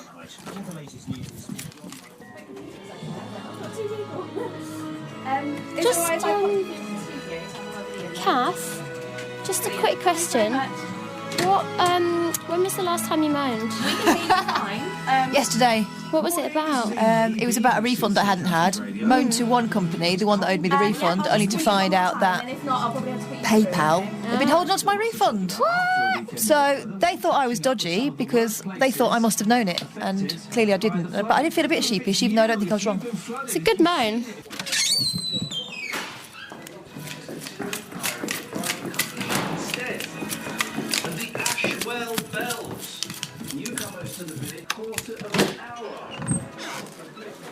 Danny? Hi. I'm asking people on the streets and in the kitchen, what was the last thing you moaned about and when was it? I moaned this morning about how tired I am. Oh. Was it a tough weekend? It was very tough. Oh, dear. You know, just mad. Well, you tough. look bright-eyed and bushy-tailed. Thanks, so do you. Thanks. Hi, Lee, on news. I'm just asking people what the last thing they moaned about was. Lack of coffee in the kitchen. Is that a hint? No, it was just seems to be stolen. Oh, yeah, that was me, but I found it and put it back. Thank you very much. Thanks. Hi, Clary in Leighton Buzzard. What was the last thing that you moaned about? Oh, hi, Kelly. Nice to see you again, as always. You're looking lovely this morning. The last thing I moaned about was the weather, just that it's quite a bit cold on my hands. Other things I moaned about was the fact, about my job. It's not really going where I thought it would go. I kind of thought that I'd be working somewhere better by now, and I'm sort of not. I'm just still here after all these years. Other things I moaned about is that my co-workers can be a bit mean to me sometimes. And it's just a bit upsetting. Other things that I've moaned about, some people on the street don't always smile and it upsets me. Other things that I moaned about are smokers. I don't really like smokers when they flick cigarette butts on the floor, littering. Other things that I moaned about, chewing gum. I don't like it when people stick chewing gum in places that chewing gum shouldn't be. Just put it in tissue and put it in the bin. Right. She hasn't finished. No, trust me, she has. You didn't even go out. First of all, Clary's a caller. What's she doing in the building? She just came in to see how we were getting on. Secondly, you didn't go outside once to talk to anyone outside. You can't just go around voxing Lee Agnew and Danny from the JVS show. Just a quick question. Have you been out in Luton when it's dark before? Technically, no. Have you approached a stranger when it's dark in Luton before? I'll go and approach a stranger. Let's do it together. No, I'm doing this. Catherine, why aren't you... I've got an idea. Tomorrow morning, 5:30, me and you on the streets together. Whoa. Asking a question. Hi, Kath. Kind of need him in there. Yeah. No, this is at 5:30 when he's not. He doesn't do anything at 5:30. I make the coughs for everyone at 5:30. Exactly, very useful. Okay, then. Are you not furious about what just happened, Catherine? Not really furious. What? Oh, I'm mostly unsurprised. I'm very disappointed. Are you? How long was Justin away for? 4 more long days. Sorry. What are you going to do for the rest of the show? What would you like me to do? There's other people in now. Jonathan's come in, No. Tim, Barry, I could ask them. I want you to go out on the streets of Luton and talk to people, please. Okay, I will. About what? That thing that you didn't ask anyone about just now? Go and do the moaning again? Go and do the proper... Oh, nobody even cares. Go and do the proper report. What, on moaning? Yes. But no one cares. Well, no one you spoke to, which was mostly yourself. Right. Clary is not me. We're totally different people. We just have similar views. Just stop talking. Across beds, hearts and bucks. This is Iain Lee. BBC Three Counties Radio. Boing, boing, boing. Leslie in Watford. Iain, why don't you ask the Indian or African or Chinese or Pakistani government why it chooses not to spend its money on starving kiddies? Well, that's a different issue. The whether we should be giving foreign aid or not is a different issue. Okay? The question that Farage has brought into the arena is that we should stop foreign aid specifically to give that money to the people who have been affected by the floods. Why do you have to stop the foreign aid to do that? Why is it foreign aid or the flooding victims in this country? Why do we have to differentiate between the two? There is a whole question about whether giving money to India, who have a nuclear programme, and a huge army, whether we should be giving money to them. But I'm saying we shouldn't be stopping giving money to foreign aid simply because of the flooding. And also, if you do boil it down, who would you rather help? Okay, a starving child, or sorry, a little bit windy pops there. It's ironic. A starving child, or, a family that have got 2 foot of water in their house. Which is the most important? And if you're a human being, you'd have to say the starving child, wouldn't you? 08459 455 555. Benjamin on Facebook says, where I live in Buckingham, our apartment blocks are within the River Ouse, but don't understand how we didn't get flooded when the child's play area on the other side of the river did. My daughter's school, Brooker Park in Aylesbury, was shut Friday due to flooding. Not sure if it's still closed today. Well, if anybody knows, 08459 455 555 is the telephone number. Yes, Catherine? And we will put school closures out as soon as we're made aware of them. Man alive, won't we just do that? Yeah, it's part of our job. We'll do it. But if you know something we don't, you need to tell us about it. 08459 455 555. Call me now. That's the truth. Really tired today. I noticed. Really tired. I'm struggling on the reading, the speaking, the presenting. You're managing the moaning, though. I like it. I'm keeping the moaning real. I do like a good moan. There's something about having a good moan. How was your day at work? Oh, dear. Catherine got right on my nerves. Louisa muffed up the way. And then Kelly Betts' report was rubbish. That will be my afternoon. I think you do need to let it out. Sorry? You're moaning. Good moan. Yeah, it's good. It's healthy for you. Sometimes I moan so much inside my own head that I annoy myself. Some people don't moan. They're not normal. Americans and Christians. You're saying Americans and Christians aren't normal? I'm saying it's not normal not to moan. Americans know how to moan with style, with panache. Some Americans don't. Down south they don't moan. I don't think I've ever met a moaning American. You're thinking of really? the girl. You're thinking New York. I mean, have you never seen those things? I don't want it here. I want it on the side. I don't. If it's on the side, you've seen too many Sex and the City. That's not a documentary series. It's not a fly-on-the-wall documentary of four potty-mouthed women. They don't moan. Christians don't moan. They don't, and I mean that seriously. They don't really. C of E Christians don't. No. Because it's going to be all right. They're going to go to heaven. They're very down-to-earth people and kind of accepting of what's going on. I wish I had that. I wish I had that acceptance. Serenity. Serenity, that's the word. That's the word. 08459 455 555. When was the last time you had a blooming good moan? And who was it to?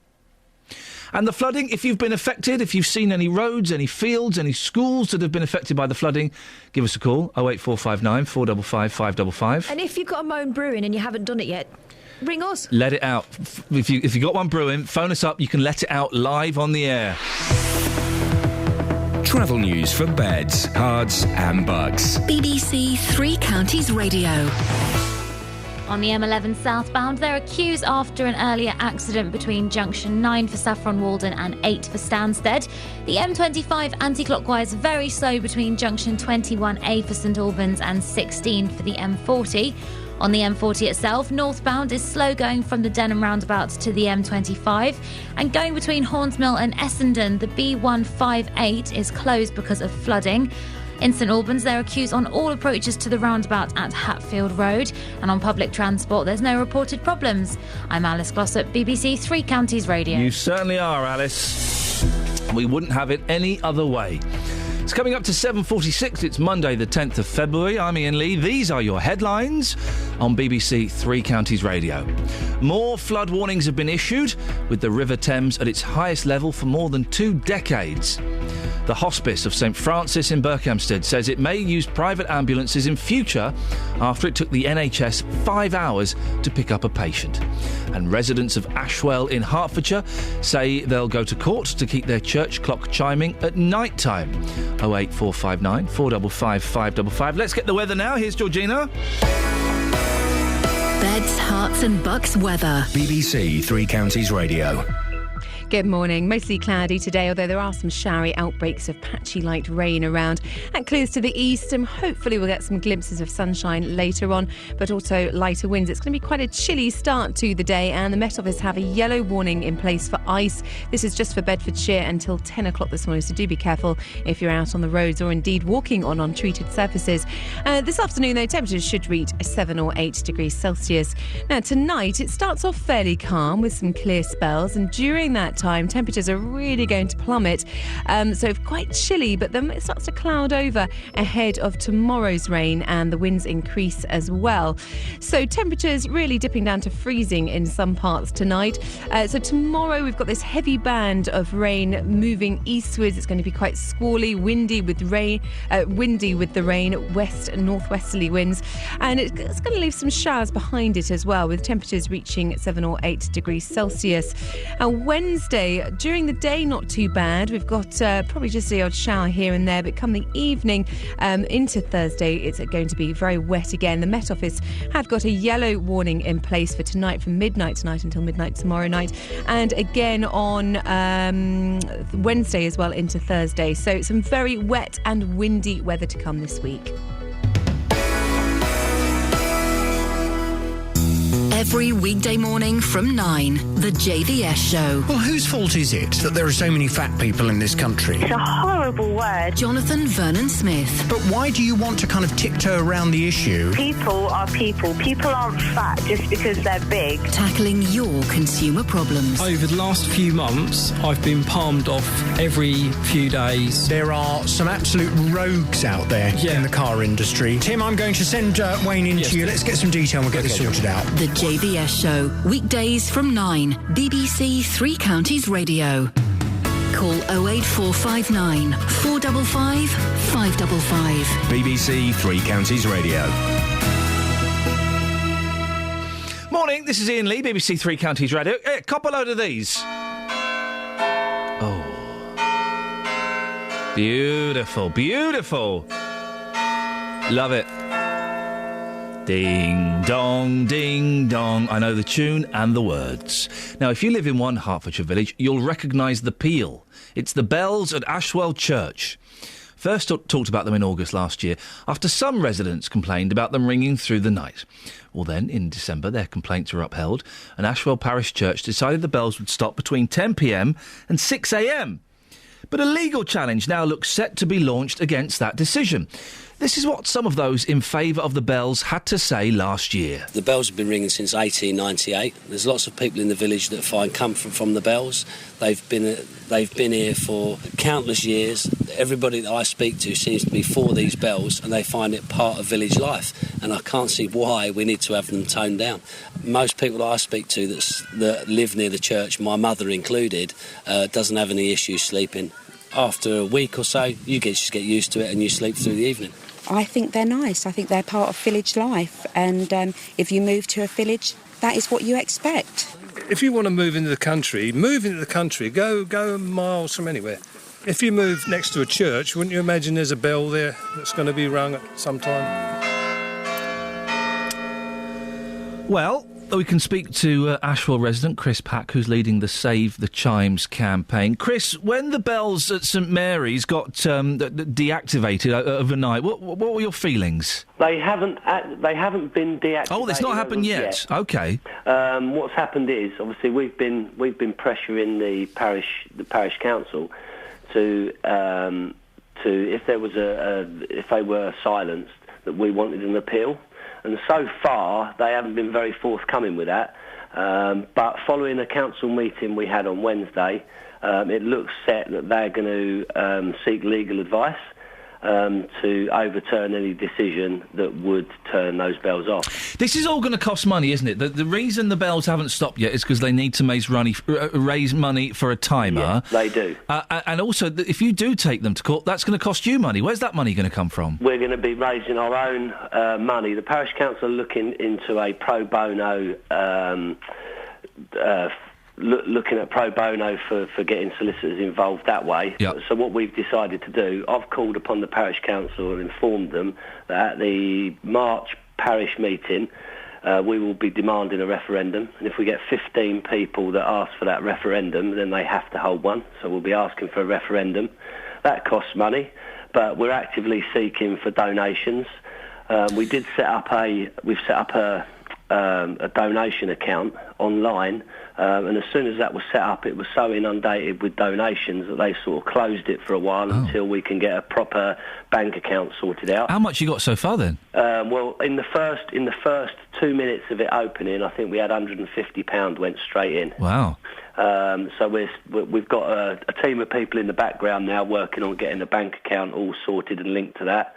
and I'll be able to update you further on the address that people can go on and donate to. Well, if there's a referendum, is that legally binding? Yes, it's not legally binding, but it captures the information from the village legally. Because at the moment there's petitions going round and there's hearsay that people don't give a shit about themselves, to be honest. Chris, what's your language? We've got young ears this morning. I've just got to do a little apology for anyone out there. Sorry.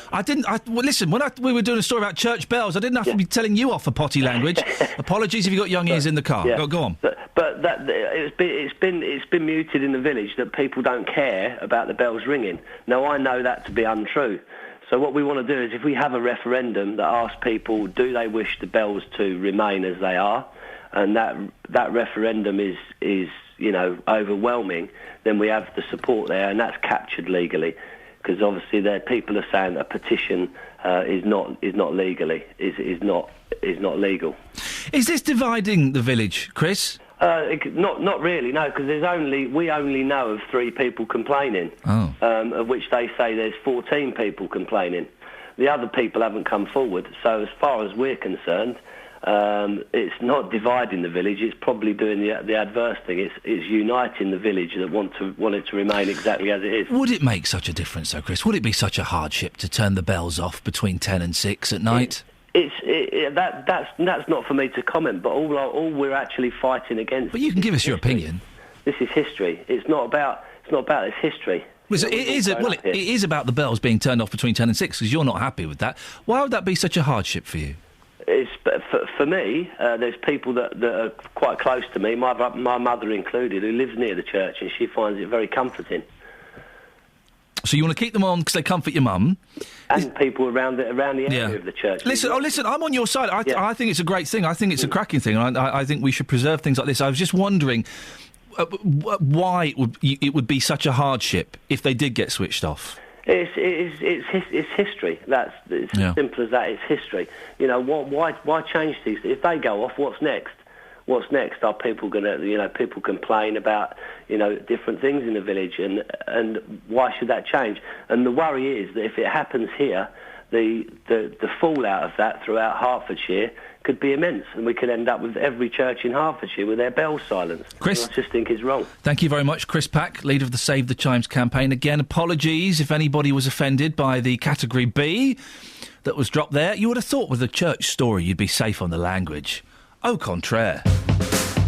Across beds, hearts and bucks. This is Iain Lee. BBC Three Counties Radio. On the subject of flooding and foreign aid, it's Ken in Luton. Morning, Ken. Morning, Iain. What you got for me, boss? It's not the fact that we give it away to someone who doesn't use it for the purpose it was meant for, is it? The foreign aid? Yeah. How do we know it's not being used for the purpose it was meant for? Well, because we've seen so many programmes on, like a village that was paying for... We were paying for a teacher for 2 years, but they've never seen one. What programme was that? Dispatches. Okay, so that was a while back. And that was being... what was that being paid from? Was that being paid specifically from foreign aid, or was it from charity, or what was it from? From a charity. Okay, but so that's different to the foreign aid, isn't it? Because but we don't check up to see where that money goes, do we? Well, I don't, Ken, and I'm sure neither do you, but I would imagine that some people do. Yeah, but you can imagine all you want, Ian, but you know as well as I do that corruption throughout India and China and all these places... China's the fastest growing economy in the world, and we're sending £300 million to them. Mm. I mean, if you see a beggar in the street and he asks you for a couple of quid, you know it's going to go in the next off licence, don't you? No. Oh, you do? No, you don't, Ken. I think that's a little bit dismissive of our great British home list to suggest that it's going to go on a booze. That analogy, but well, I think it's no. I think to me, I'd rather buy him a meal. Yeah, we'll do that, but I think it's a little bit unfair. I'm sure there are some homeless people. If you give them money, it will go on drugs or alcohol. I'm also sure there are a significant number who will use it to try and get a bed for the night or buy some food. Oh yes, but you see, what I'm saying, Ian, is like if you go up in London, there's beggars there. They do it as a business. That's their job. Yeah, but it's not. There are this tiny minority. You have to be careful who you give money to, Ian. Hang on, you're comparing a homeless person in London to China? Yeah, but what I'm saying is if I give someone money... Yes. I like to know where it's going. I don't pay someone, give money to someone where I don't know where it's going to go. Do you?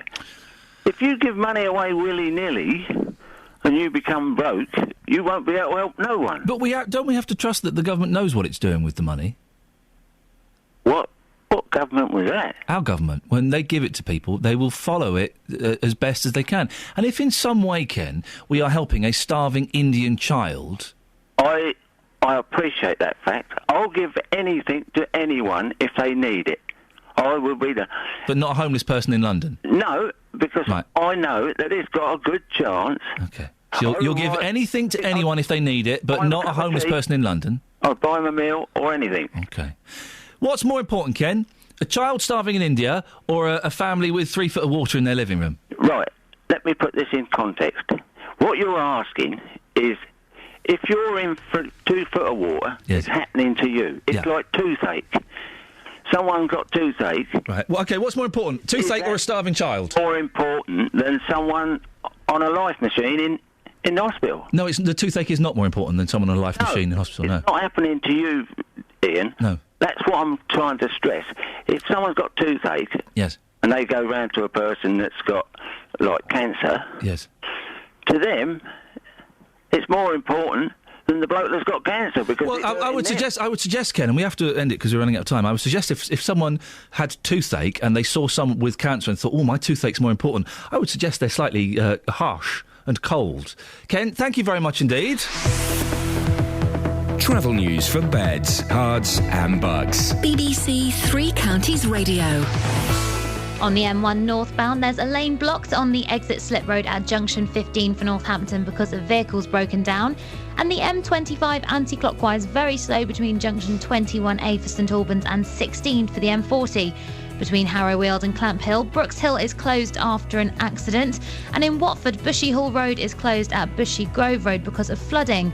Public transport has no reported problems. I'm Alice Glossop, BBC Three Counties Radio. Alice, thank you very much indeed. 08459 455 555. I'm guessing Beds, Hearts and Bucks is completely dry.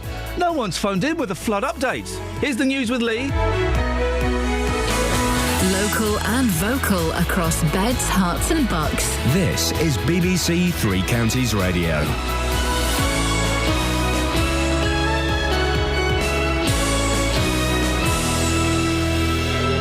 It's 8 o'clock, I'm Lee Agnew. The headlines: thousands of homes under threat as river levels rise on the Thames, more concern about ambulance response times in Hertfordshire, and a new law to ban smoking in cars with children could be passed today. BBC Three Counties Radio. Record water levels have been recorded along parts of the River Thames where the military has been called in to help build flood defences.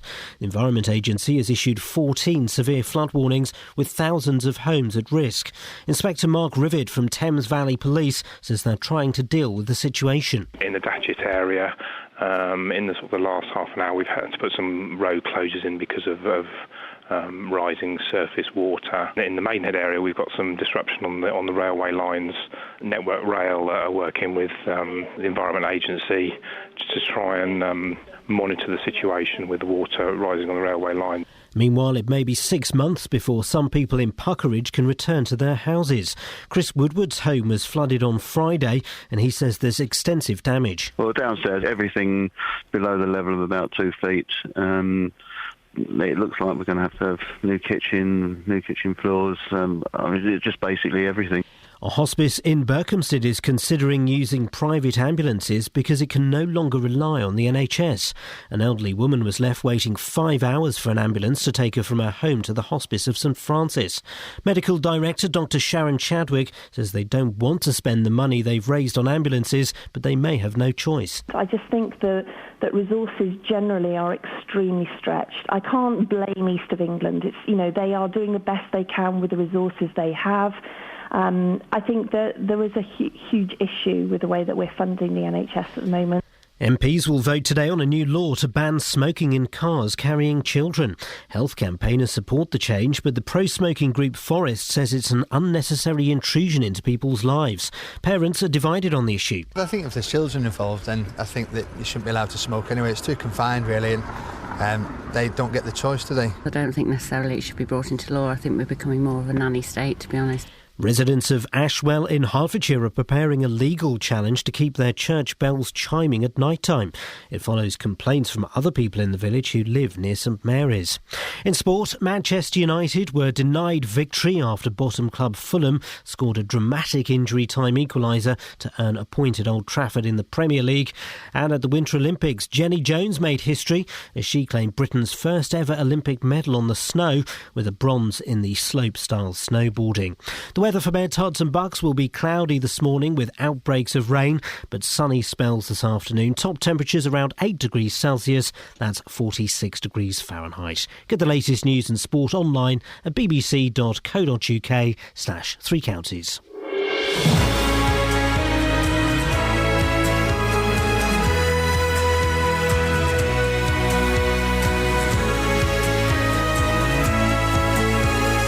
This is Iain Lee, BBC Three Counties Radio. Lots to talk about this morning. Primarily floods and church bells. If you live near a church, do you want those irritating darned bells switched off?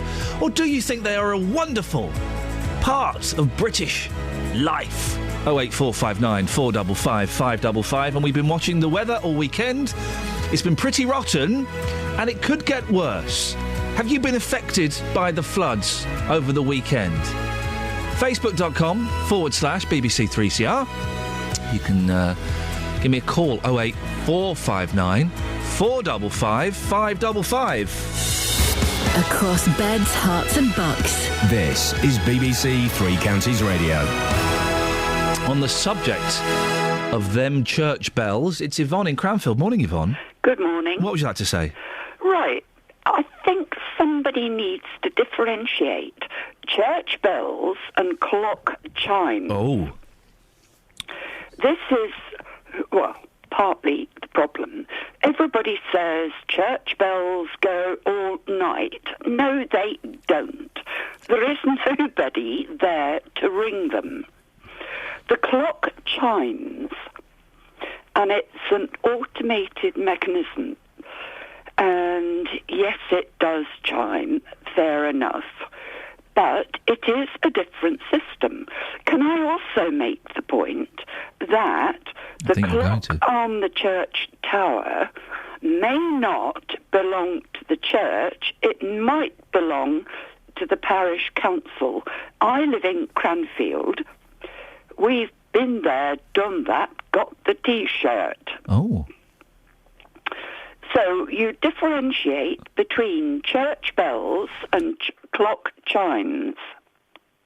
But they're still bells from a church, aren't they? They're still bells within a church. No, they're chimes. They're not bells. And what's a chime? A chime is a thing that comes out of a clock. You might have a chiming clock in your house. Right. I don't. So, because I don't like a ticking clock. You don't like the tick-tock of a big clock? Yeah. Oh, I love a tick-tock of a big clock. No. Reminds me of the passing of time. Oh, well, it's happening. It's happening towards. But it sounds. But hang on a second. So you're telling me this? Right, hang on a second. Let me just get this. You're telling me this? That sounds like a bell to me. It does. Ding dong, ding dong. Yep. It sounds like a bell. It does indeed. It sounds like Big Ben. But that isn't the church on which the clock is based. Sorry? Are you with me? What? Are you with me? No. Well, if, for instance, a village wants to petition against the clock chiming during the night, yes, they should not put out a petition that says that they are against the church bells. But they're not. They're against the clock. Exactly. Yes. So that is exactly what they ought to say. OK, thank you very much indeed. We're kind of dwelling in... I understand your point, Yvonne, thank you. I think we're kind of dwelling slightly in the world of pedantics. It sounds like a bell. It's coming from a church bells. I know it's not the glorious pealing of bells you get when someone gets married or on a Sunday, but OK, Yvonne. Point taken, registered. Thank you very much indeed. 08459 455 555. Very quickly. Iain, you are talking rubbish. Nigel Farage is making the point we should not be funding countries with space programmes or nuclear power. You are splitting hairs. Suffering children are more important than floods, yes, but stop splitting hairs. Remember For Whom the Bell Tolls. Great film, Jane. Thank you very much indeed. Right.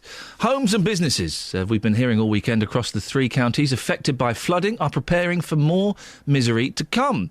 After a brief respite in the weather yesterday, forecasters are expecting another week of heavy rain, swelling rivers and canals. Let's speak to David McKnight, who is a person for the Environment Agency in the South East. Good morning, David. Good morning, hi. There is a medium flood risk warning in place for Buckinghamshire. What does that mean in English? Medium, or is that a flood warning? A medium flood risk warning. Okay, well, I can tell you a flood warning is a standard of warning which basically says flooding is expected and you need to take immediate action when required. Now, that obviously is in force for some areas, many areas actually of the southeast at the moment, and we have elevated that to serious flood warning in some locations because we are very concerned about danger to life.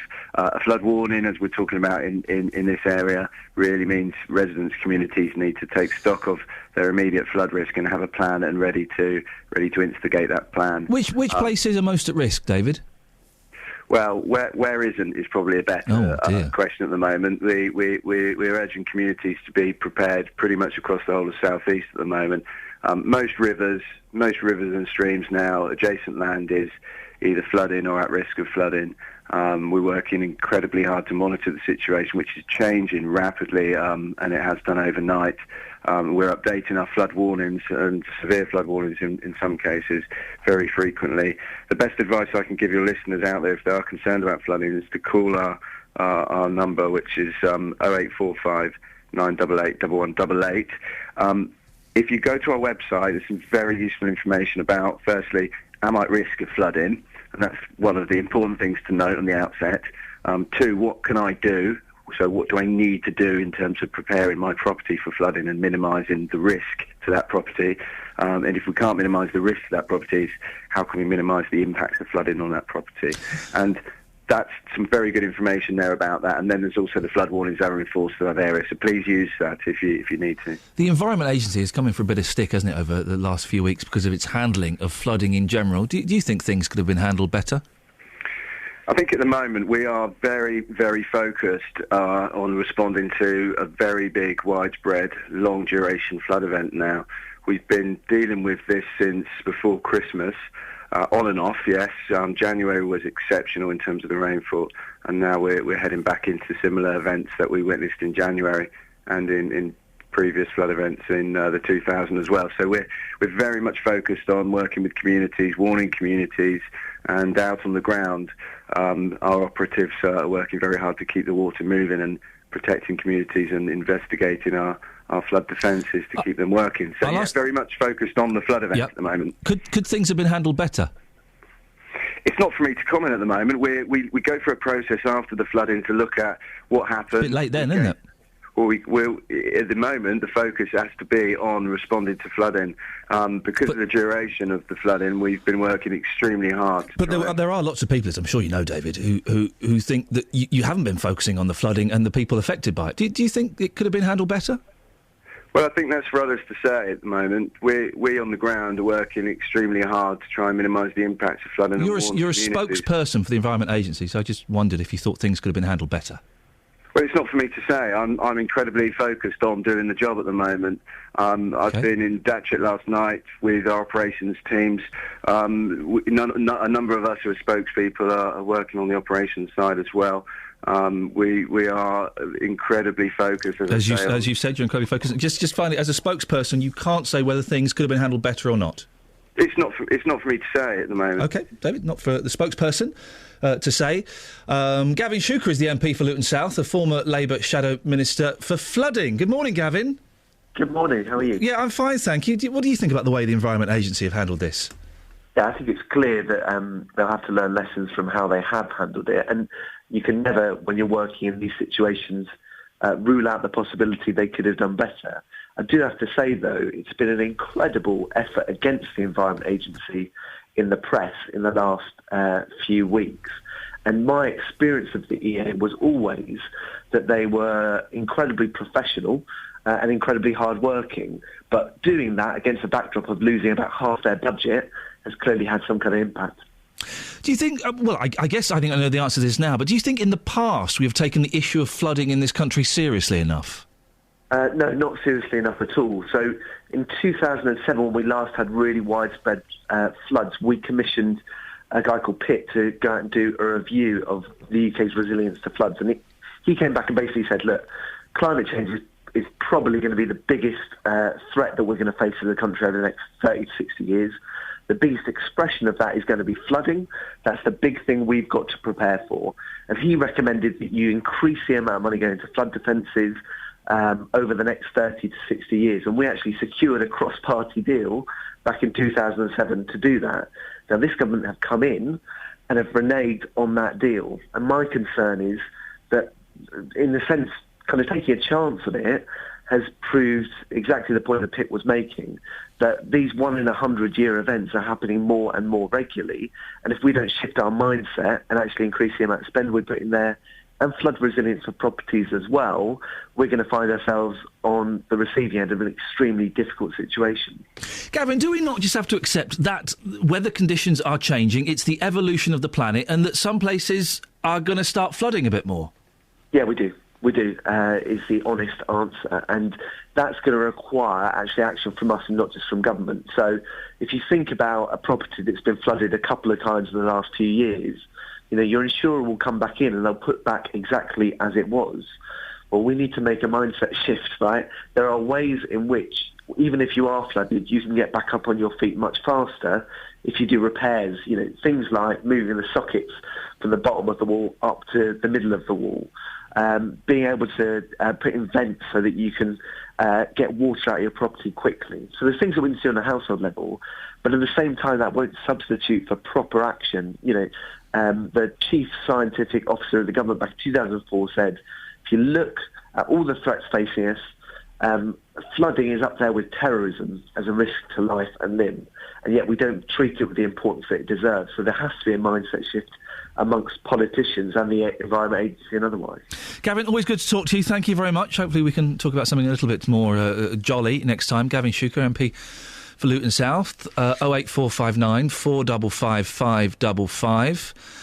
Some texts here. June in Luton.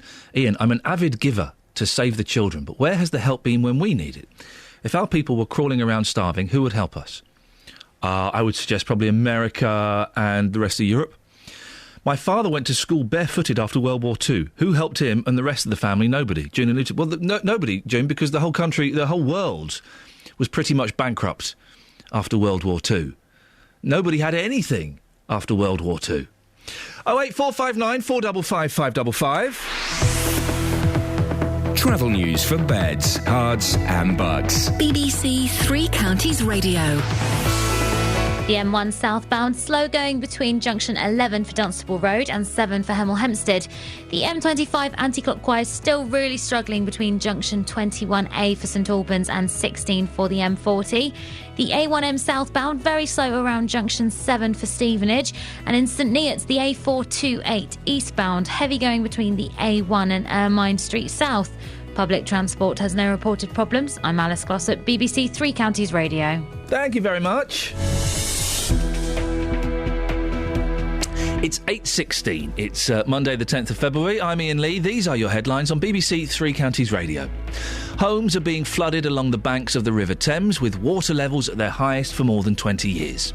The Hospice of St Francis in Berkhamsted says it may use private ambulances in future after it took the NHS 5 hours to pick up a patient. And residents of Ashwell in Hertfordshire are mounting a legal challenge to keep their church clock chiming at night time. The weather, cloudy with showers this morning, but turning brighter this afternoon. BBC Three Counties Radio.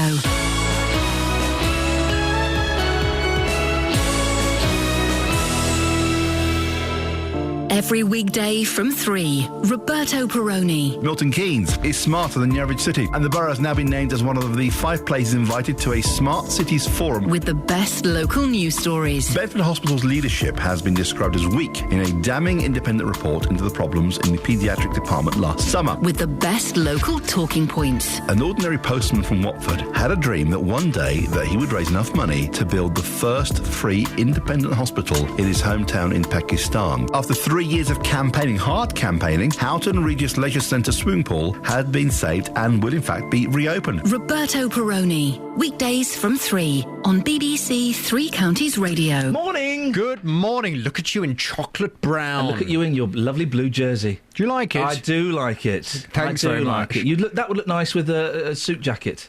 Oh, gosh, I'd never thought of teaming this with a... Oh, I've got water down it. Oh, is that water? Never thought of teaming this with a jacket. That with a suit jacket and colour. You want a more colourful... You want, like, one of those Arab scarves. An Arab scarf? You know the kind of Araby... Oh, I know. That goes all over your face as well. Yeah, but you can just have it around your neck a little bit. You don't have it around your face, although it would look good. Yeah. But around your neck, it would look nice. It would look very nice. You're suggesting I'd look better covered up? Yes. Oh... bit hurtful. Yes.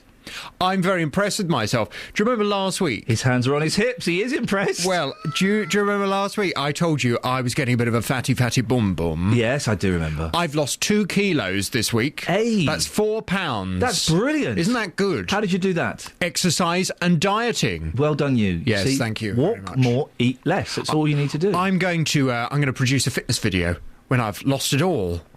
Of me in Lycra. I don't think I could ever want to see a video of you pumping off. It really would be... Really? One of the most unpleasant things I think I could see. But aren't you... work it! And push it! Exactly. I'd be like a modern-day Mr. Motivator. Did I tell you Frank Bruno was in my gym last week? No. I was in the gym and Frank Bruno arrived. Oh, blimey, the gentle giant. Yes, and he was on a treadmill with one of those boxing helmet things on. Oh, really? I'm not sure why he had that on. Well, maybe it reminds him of the glory days. The good old days. look? Did he look all right? Yeah, he looks all right. He's in trouble, doesn't he? Slim. Really? Slim, yes. You imagine him to be, massive. Yeah. He's tall, but he's slim. He's got to be quite old now. How old is Frank Bruno? I don't know. I'm going to say 55. He looked good. Good for him. He didn't look 55. Yeah. He looked much younger than that. Good for him. Yeah. What's on your show this morning? Coming up on the big phone in this morning, yes. I'm asking, is Nigel Farage right that foreign aid money should be used to help flood victims? I know you've been talking a little about this morning. UKIP leader Nigel Farage has called on the government to spend a proportion of the UK's foreign aid budget helping victims of the floods. However, Conservative Community Secretary Eric Pickles has told the BBC the best way to stop climate change and to prevent floods is to help modernise developing countries. Well, what's certain is that water gauges along the River Thames have measured record levels this weekend, and more bad weather, sadly, is forecast for this week.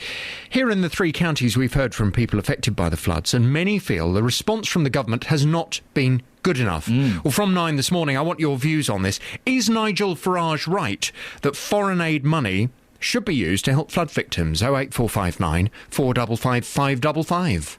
No.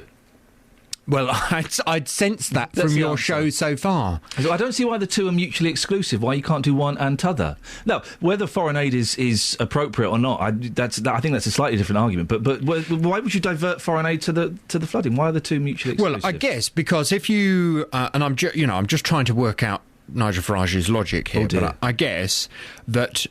if the country hasn't really got any money, we've not got any more money than has already been allocated. Yeah. So that foreign aid money is help money, isn't it? It's to help people who are in need. Yeah. So that help money actually could be diverted to people in this country to help them here rather than helping people in other countries. Charity beginning at home and all that kind of stuff. There's a council leader in London somewhere, I want to say Wandsworth, but it might not be. Head of a council... It's emerged this weekend. He earns £230,000 a year, £90,000 a year more than the Prime Minister. Cut their wages. Take it out of that. Why? There is money elsewhere that's sloshing around. But you can't do that. I mean, that would be nice. But then we can't cut the foreign aid because we're legally tied in to pay a certain percentage of our GDP. It's probably easier to claw back foreign aid money than it would be to forcibly take money away from chief executives of councils that have probably got it in their contract. Tie them up in a chair and just take it out of their pockets. Fat cats. You can tell I've thought this argument through properly. Yes, I can see this is very logical. I'll tell you what, I'll come in at 9. I'll give you a ham on this one. Oh, OK, great. I'll come in Lovely, at 9. You could be my opening guest. We'll double end it, shall we? Across beds, hearts and bucks. This is Iain Lee. BBC Double header. Double header. Radio. Double header. 08459 455 555 is the telephone number if you want to give us a call. Now, on Friday, my team came across an interesting tweet on the flooding in Aylesbury. Can't believe hypocrisy of some politicians today. All complaining about flooding, but do nothing to stop the concreting over of #Aylesbury. Well, it was written by Phil Yerby, who is a Conservative councillor at Aylesbury Vale District Council, representing the Aston Clinton ward. And Phil joins me now. Morning, Phil. Morning, Ian. How are you? Yeah, I'm good, thank you. What was the reckoning behind your tweet?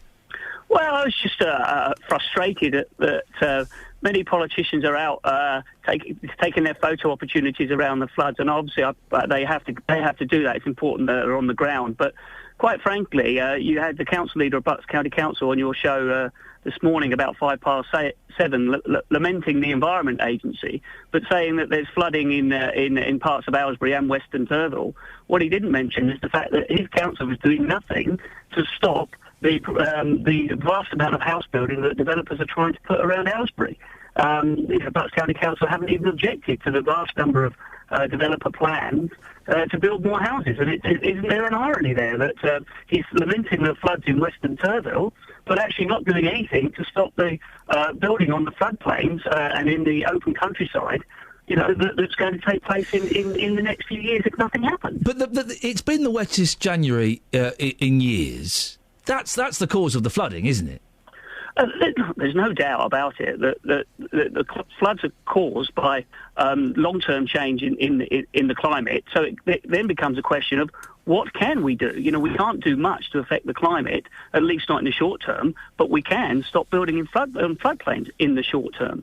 So we can, it's not what we can't do; it's what we can do. And it seems to me illogical that actually, when there's not a lot we can do to prevent these long-term changes in the weather and in the climate, the things we can do is stop building houses on floodplains. Isn't that just pure, straightforward logic? It's a tough situation, isn't it? Because yes, you would think that not building on floodplains is certainly something to be considered, but yet we need more houses. So where do you think they should go?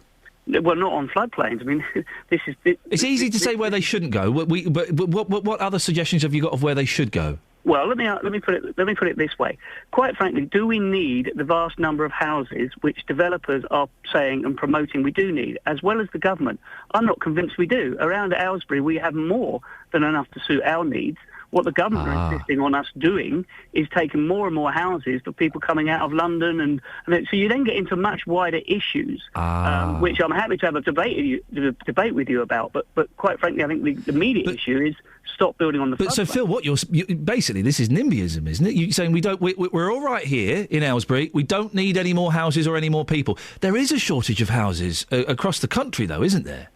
Well, I'm sure there are some shortage of houses, but I am not convinced that actually just building on floodplains is the answer. We need. Well, no, you then get into your Nigel Farage argument, don't you, about how do we reduce the demand for houses? And I think that is a much broader issue. By building houses, I agree with you on the floodplains. It would seem ridiculous to build in there, but Phil, am I getting from you a bigger point that you just don't want any more houses built on Aylesbury? Aylesbury's all right, thank you very much. Not here. It's not a question of not wanting them. It's where do they go that will actually lead to what they call sustainable development. It's where do they go that prevents the things that we're doing. It's the law of unintended consequences, isn't it? We solve one problem by creating another one, and that's what I'm saying. Is that what we're doing is we're solving one problem by creating another one, and that is not sensible. Where do you think they should go? I really have no idea. I question the need for so many houses. I know we've got to build some. We've certainly got to build more affordable houses. But somewhere else. But But well, we need to build some in Aylesbury. We've said that. We've got to build houses, and we're building thousands of houses. It's a question of when is enough, and quite frankly, enough is enough now. Because then you start having Aylesbury's full, is it? Talking about Aylesbury is the infrastructure can't cope, and it's not just Aylesbury. There are other areas around which can't cope because it doesn't have the infrastructure. So what you're getting is a whole number of issues all intertwining here. We're talking about floods, but we're very quickly onto housing, and then you're very quickly onto climate change and wider issues. So, Are you using the flooding situation at the moment just to kind of get a little dig in and make your point that you don't want more houses? Well, I don't want more houses, that's for sure. And of course, that was the point of my tweet, to tie these two issues together. What I'm saying is, we cannot. You'll just say, I heard your piece earlier about Nigel Farage, and you cannot take these things in isolation. It's not an either-or. It's the same with flooding. You can't simply just put up flood defences. You have to think more strategically around why we're building on floodplains, how are we going to think longer term about how we deal with things like the need for houses and how we build them sustainably and sensibly. And we don't seem to be doing that. We just seem to be throwing them up. In a place where it's inappropriate, the infrastructure can't cope, and of course we're going to get more flooding. Phil, I appreciate your time. It's certainly a good one to debate about, and no doubt we'll speak about it again at some point. Cheers, Ian. Phil, thank you very much indeed. Phil Yerby, Conservative Councillor, Aylesbury Vale District Council. Aylesbury's full.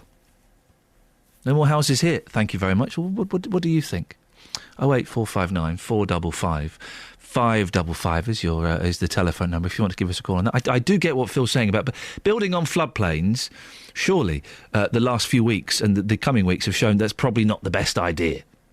Probably not the best idea to do that. We need to keep that area free. But we do need to build more houses, don't we?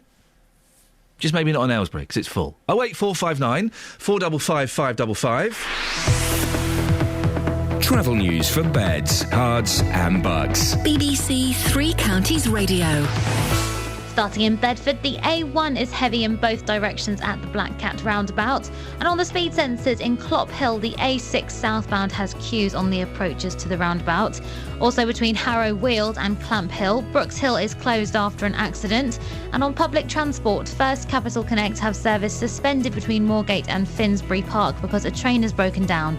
I'm Alice Glossop, BBC Three Counties Radio. Across beds, hearts and bugs. This is BBC Three Counties Radio.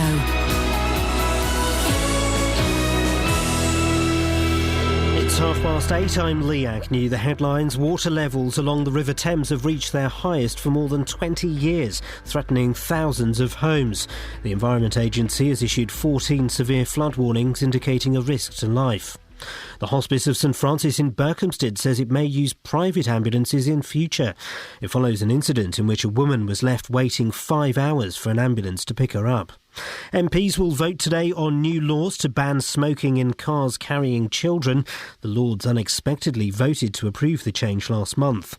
And residents of Ashwell in Hertfordshire say they want a referendum over whether their church bell should chime at night. It follows complaints from other people in the village who live near St Mary's. The weather will be cloudy with showers this morning but sunny spells this afternoon. Top temperatures around 8 degrees Celsius, 46 degrees Fahrenheit. Three Counties Sports. BBC Three Counties Radio. Beginning with football, and Manchester United threw away 3 points against Fulham after the Premier League's bottom side scored a stoppage time equaliser. United boss David Moyes says it's as bad as it gets. The players are hurting. I can see them every day. They hurt because the results aren't going the way they want. They're really good professionals in the way they go about their work. I see it. I mentioned it today in my programme. It's just the way I see them training makes me feel that they'll get results. There's no doubt about that. The Milton Keynes Don striker Isel McLeod says he still has plenty to offer the club. McLeod has been out of favour for most of the season but played on Saturday and scored 2 in the 3-0 win at Walsall. I don't think I'd be a professional footballer if you haven't got mental strength. It's a big part of being a professional athlete in whatever sport you play. You're going to have knockbacks, you're going to have obviously setbacks, so you just got to keep strong, believe in your own ability, which I do, and believe when a chance comes along I can take it. The England Cricket Board says they've ended Kevin Peterson's international career because captain Alistair Cook needs the full support of all their players. The former England bowler Steve Harmison says it's created more questions than answers. My problem is not with Kevin Peterson not being in the team. My problem is why they've gone down the route of sacking him. It's a pretty definite thing to do, and there's got to be justification for that. You're being disrespectful to one of the greatest players that's ever played the game in England.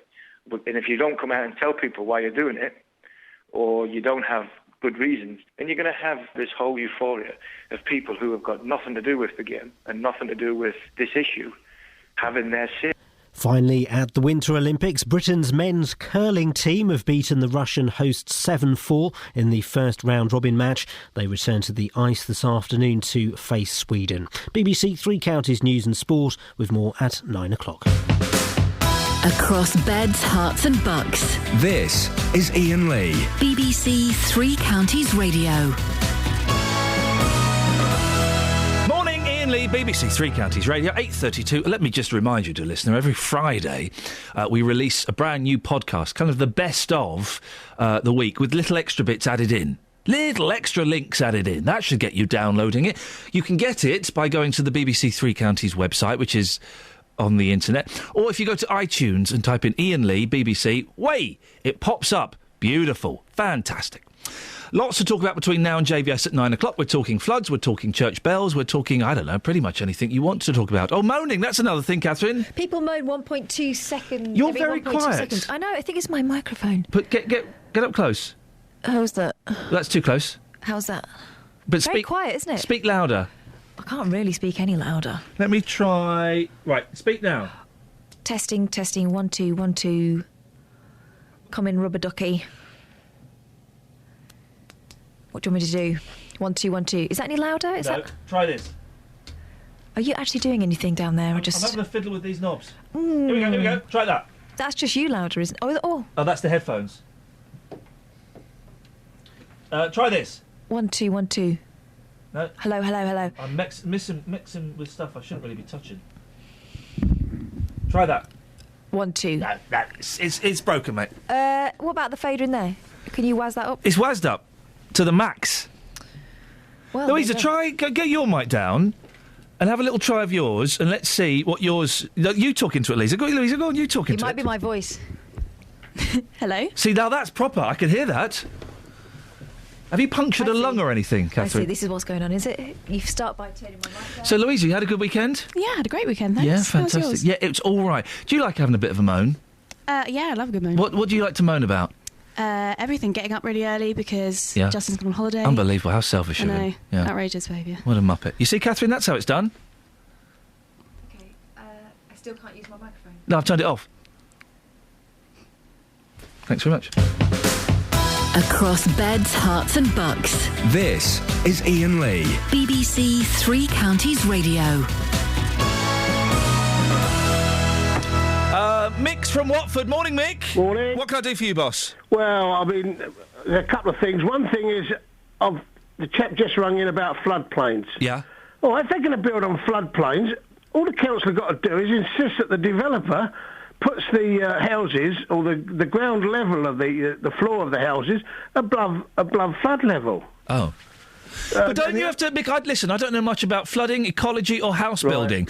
Don't you have to keep certain fields and wooded areas clear, because that's kind of where the water runs? Well, that's what they should do, but they've decided that that's not the way they're going to go anymore. They're going to build on these floodplains, because it's easier for the developer. It don't cost him so much. But then where's the water supposed to go? Well...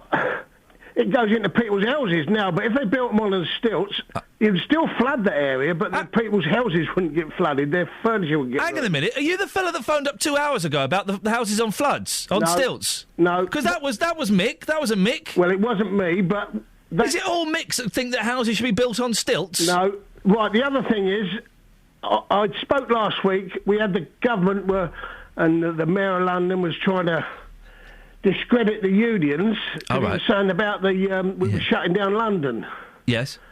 What? Aren't these floods shutting down London or parts of London that people can't get to work because the railways aren't Well, roads. What? Hang on a minute. I'm confused. Who did you speak to about shutting down London? Well, it was the bloke that follows you. Oh, what's his name? Your mate. Louisa. What's the... Oh, the mate the bloke you're going to join later on and join in his discussion. Catherine, what's his name? No one knows. Jonathan Vernon Smith. That's the bloke. Right. Yeah, you know. So you're on... Hang on a minute. So you're a tube worker, are you? No, I'm retired. Oh, you lazy so-and-so. I know I am. I'm one of these rich pensioners. Oh, man alive. Yeah. You must be living La Vida Loca. You can see what I like to moan about. Yeah. Anyway, Yes. all I'm saying is... Yes. We've got this bloke Pickles now. Yep. And he seems out of his depth. He's wet behind the ears. And he turns out to be a bit of a drip because last week when he first got the job, he was saying he was going to sort it out, and all these farmers that was on about dredging the rivers and these people that said dredge the rivers, they don't know what they're talking about. I've got the Environment Agency sorting it out. But it's taken money away from them, so they haven't got no money to dredge the rivers. There's a picture in the Mail of Pickles, right? And his suit has flapped open, okay, the jacket. And it's obviously a very expensive suit. Okay, it's Alexandra, right? Yeah. And it's got an orange lining. You know, if it's got a very colourful lining, it's an expensive suit. The jacket normally goes for about £200, right? Well, he's overpaid, isn't he? That's why. Well, now, it's interesting you say that, because the Daily Mail have got splash out on Savile Row. Eric Pickles flashed an expensive Savile Row jacket as he left the BBC studios yesterday.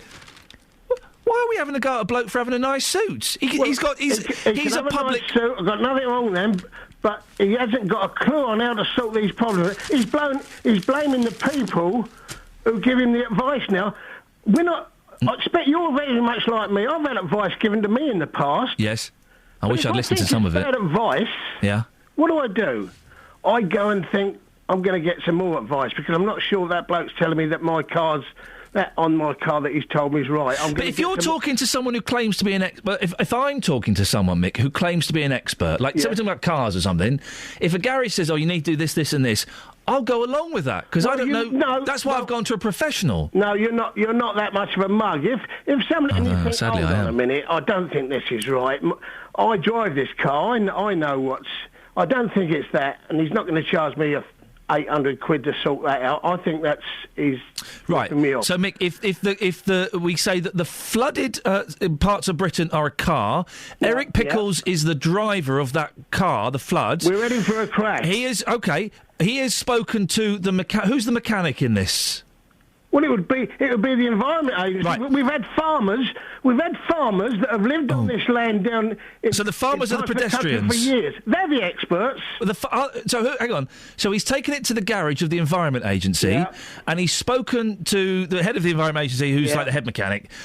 The farmers are the pedestrians. Yeah, and he's going to crash. They know better. He's going to crash that floody car into a pedestrian farmer, which he has.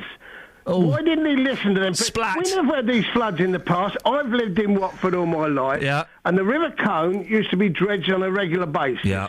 The thing is, why they stopped it, and because it's not sexy anymore, is it? Oh. They'd rather have their photo taken, not beside the dredger dredging the river out, that they can't see any reward for. They'd rather have it taken with opening up a little playgroup somewhere, because they think that gets them more votes. Mick, thank you very much indeed. I suggest the next governor or minister or whoever who has their photo taken next to a dredger will be held aloft and hailed as a king in various parts of the country. Glenn's on the move. Morning, Glenn. Morning, Ian. What have you got for me?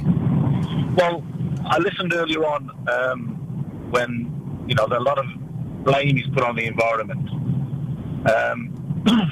What I was saying is that if a couple of years ago these villages in the south were approached by the Environmental Agency and they said, right, we think there's going to be a risk of flooding, and so we're going to build a great big bung around your village.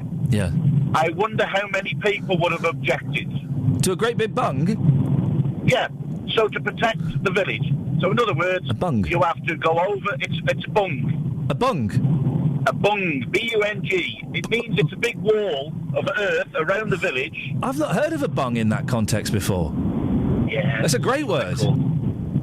But I'm wondering how many people in those villages would have said, no, we don't want that. Bung it here.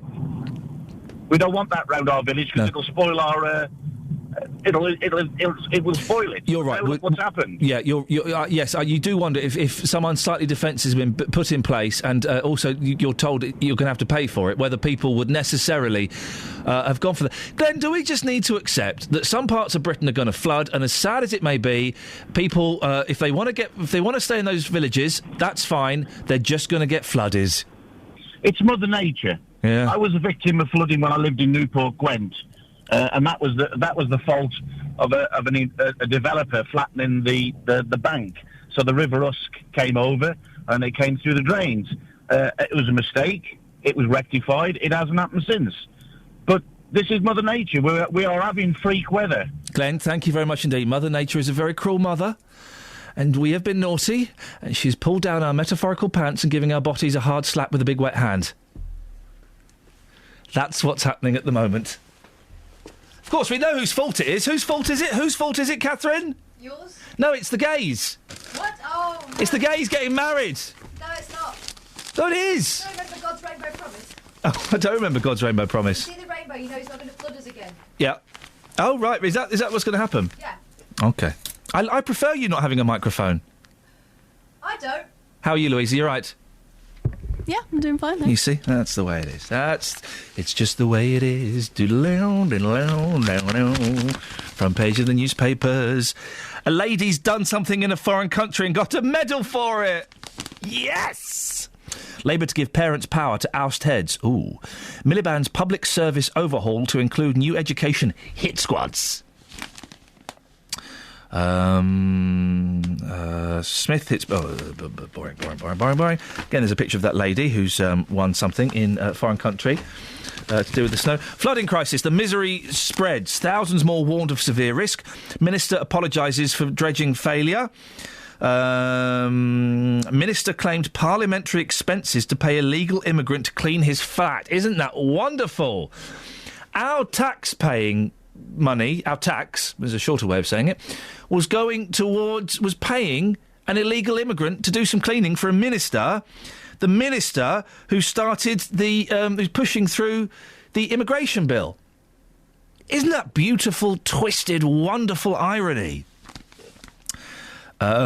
Split over smoking ban in cars carrying children. It's one of the newspapers there. Our papers are all over the shop. I do apologise. Let's have a little look at the Times. West faces new terror threat from Syria border.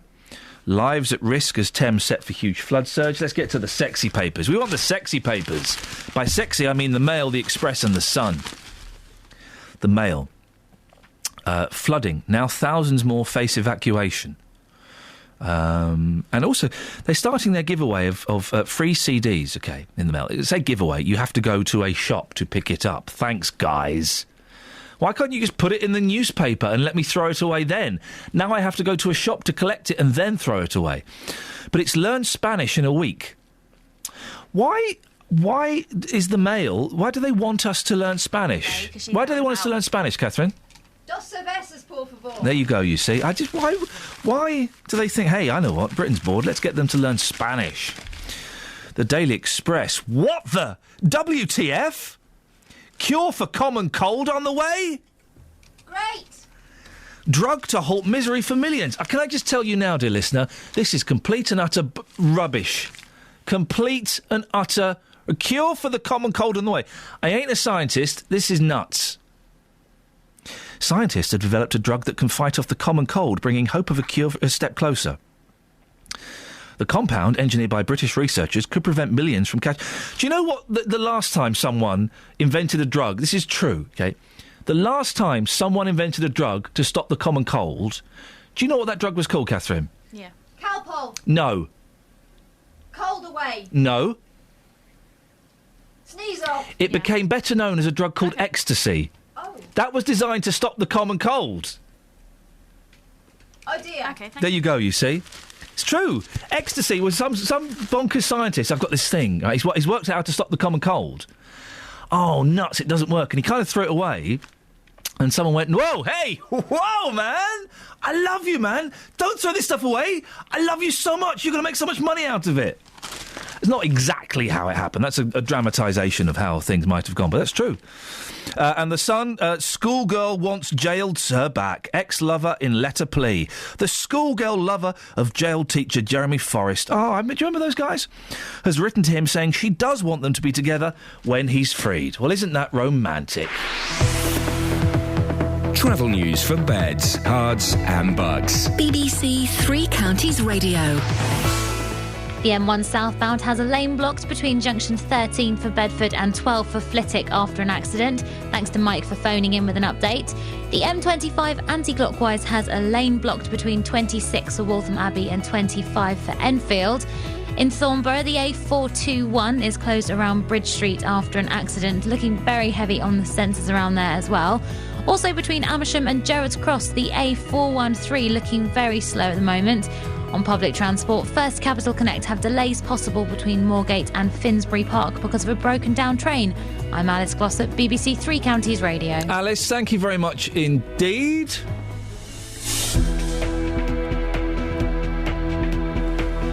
.47, it's Monday the 10th of February. I'm Iain Lee. These are your headlines on BBC Three Counties Radio. Homes are being flooded along the banks of the River Thames, with water levels at their highest for more than 20 years. The Hospice of St Francis in Berkhamsted says it may use private ambulances in future after it took the NHS 5 hours to reach a patient. The weather today? Beds, Herts and Bucks weather. BBC Three Counties Radio. Yes, indeed, that's the right noise for the weather today. But first of all, for Bedfordshire, the Met Office have got a yellow warning in place for ice until 10 o'clock this morning.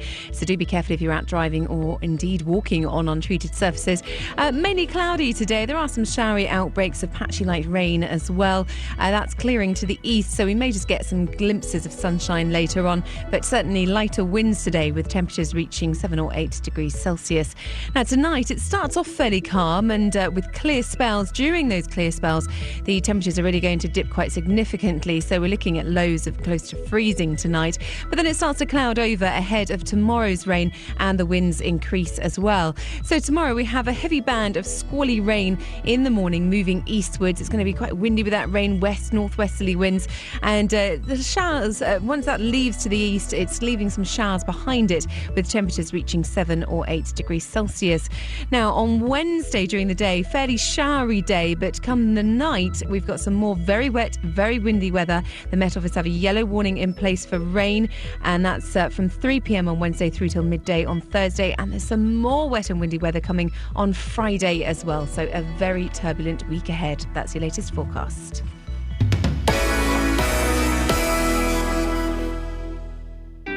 Love beds, Herts and Bucks. Love BBC Three Counties Radio. Tell you what, next week it's Paul McCartney 80s week, and it's National Diary Week, I've just decided as well. People over 50 prefer cuddles. That's according to a new survey from the charity Relate. It is very, very wet where I am today. Where am I? Well, I'm standing next to a goat who's looking at me slightly perplexed. Let's get the very latest with our water reporter, Tony Fisher. Afternoon, Tony. Apparently, the last we saw of you this morning, you were trying to secure a pair of wellies in the office. Did you get any? Love Bedfordshire. Hertfordshire. Buckinghamshire. Love BBC Three Counties Radio.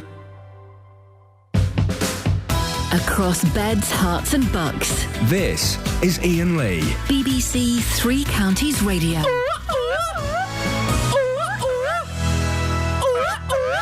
Oh man, high five, Kat. High five. I love you, man. I love you so much. Thanks. I love you, Catherine. Yeah, right. Okay. Louisa, I love you. Love you too. There you go. You see, that's what it's all about. A lot of love in the room this morning. A lot of love. What are you doing here? I just thought I'd keep you company for the last 10. I don't need you to keep me company. I've got Gavin in Bedford. Morning, Gavin. Morning. Gavin, what have you got for me? Mate, I've got a strong theory about this weather, man. You got a strong theory and a bad phone line. Go on. Oh, sorry, mate. Basically, there is... I've seen on the internet... Right, Gavin, we're going to call you back because I want to hear this. It's a terrible phone line, so let's get Gavin back on another line if we can. Whilst we're waiting for Gavin, we had a cheeky little email here. Let me read the... it's one of the Beatles has emailed it. A real one? In real life? No, it's not Paul McCartney, who I've tweeted again this morning, asking him to come on the show this week. We're celebrating the magic of 80s Macca. He's not replied to the tweet. He will do. We'll have Macca on before the end of the week. Anyway, it's Grant from the Beatles. I heard your interview with Tina Beloved Powerful recently. Last week in the local paper, MK News, I read that Harvard University have apparently paid her to change the name of her Harvard school and drop the case. Sounds fishy to me. I wonder if the BBC could investigate. Well, we mentioned this on the show. Whoa, hey, calm down, Catherine. What we told... Oh, I can't... All right, all right. OK, right. This is what Tina has told us. Yeah. Which is where I think the MK News may have got it. Yeah. Just saying. So she's told us we're trying to investigate. We're currently speaking to Harvard, no, it's Harvard, to find out whether or not they have settled out of court. OK, thank you very much. You still have me really quiet. Yeah, I've got the other mic open now. Oh. Right, now, Gavin's in Bedford. Morning, Gavin. No, he's not back. Now everyone's gone. Where's everyone going? What else is going on in there? It's not my fault. It's entirely your fault. Yes, so we've looked into that. Thank you, Beetle Grant. Lots of long emails here. Let's do this one from Steve. When our government gives money to officials in other countries, it's called foreign aid. When BAE Systems did it, exactly the same thing.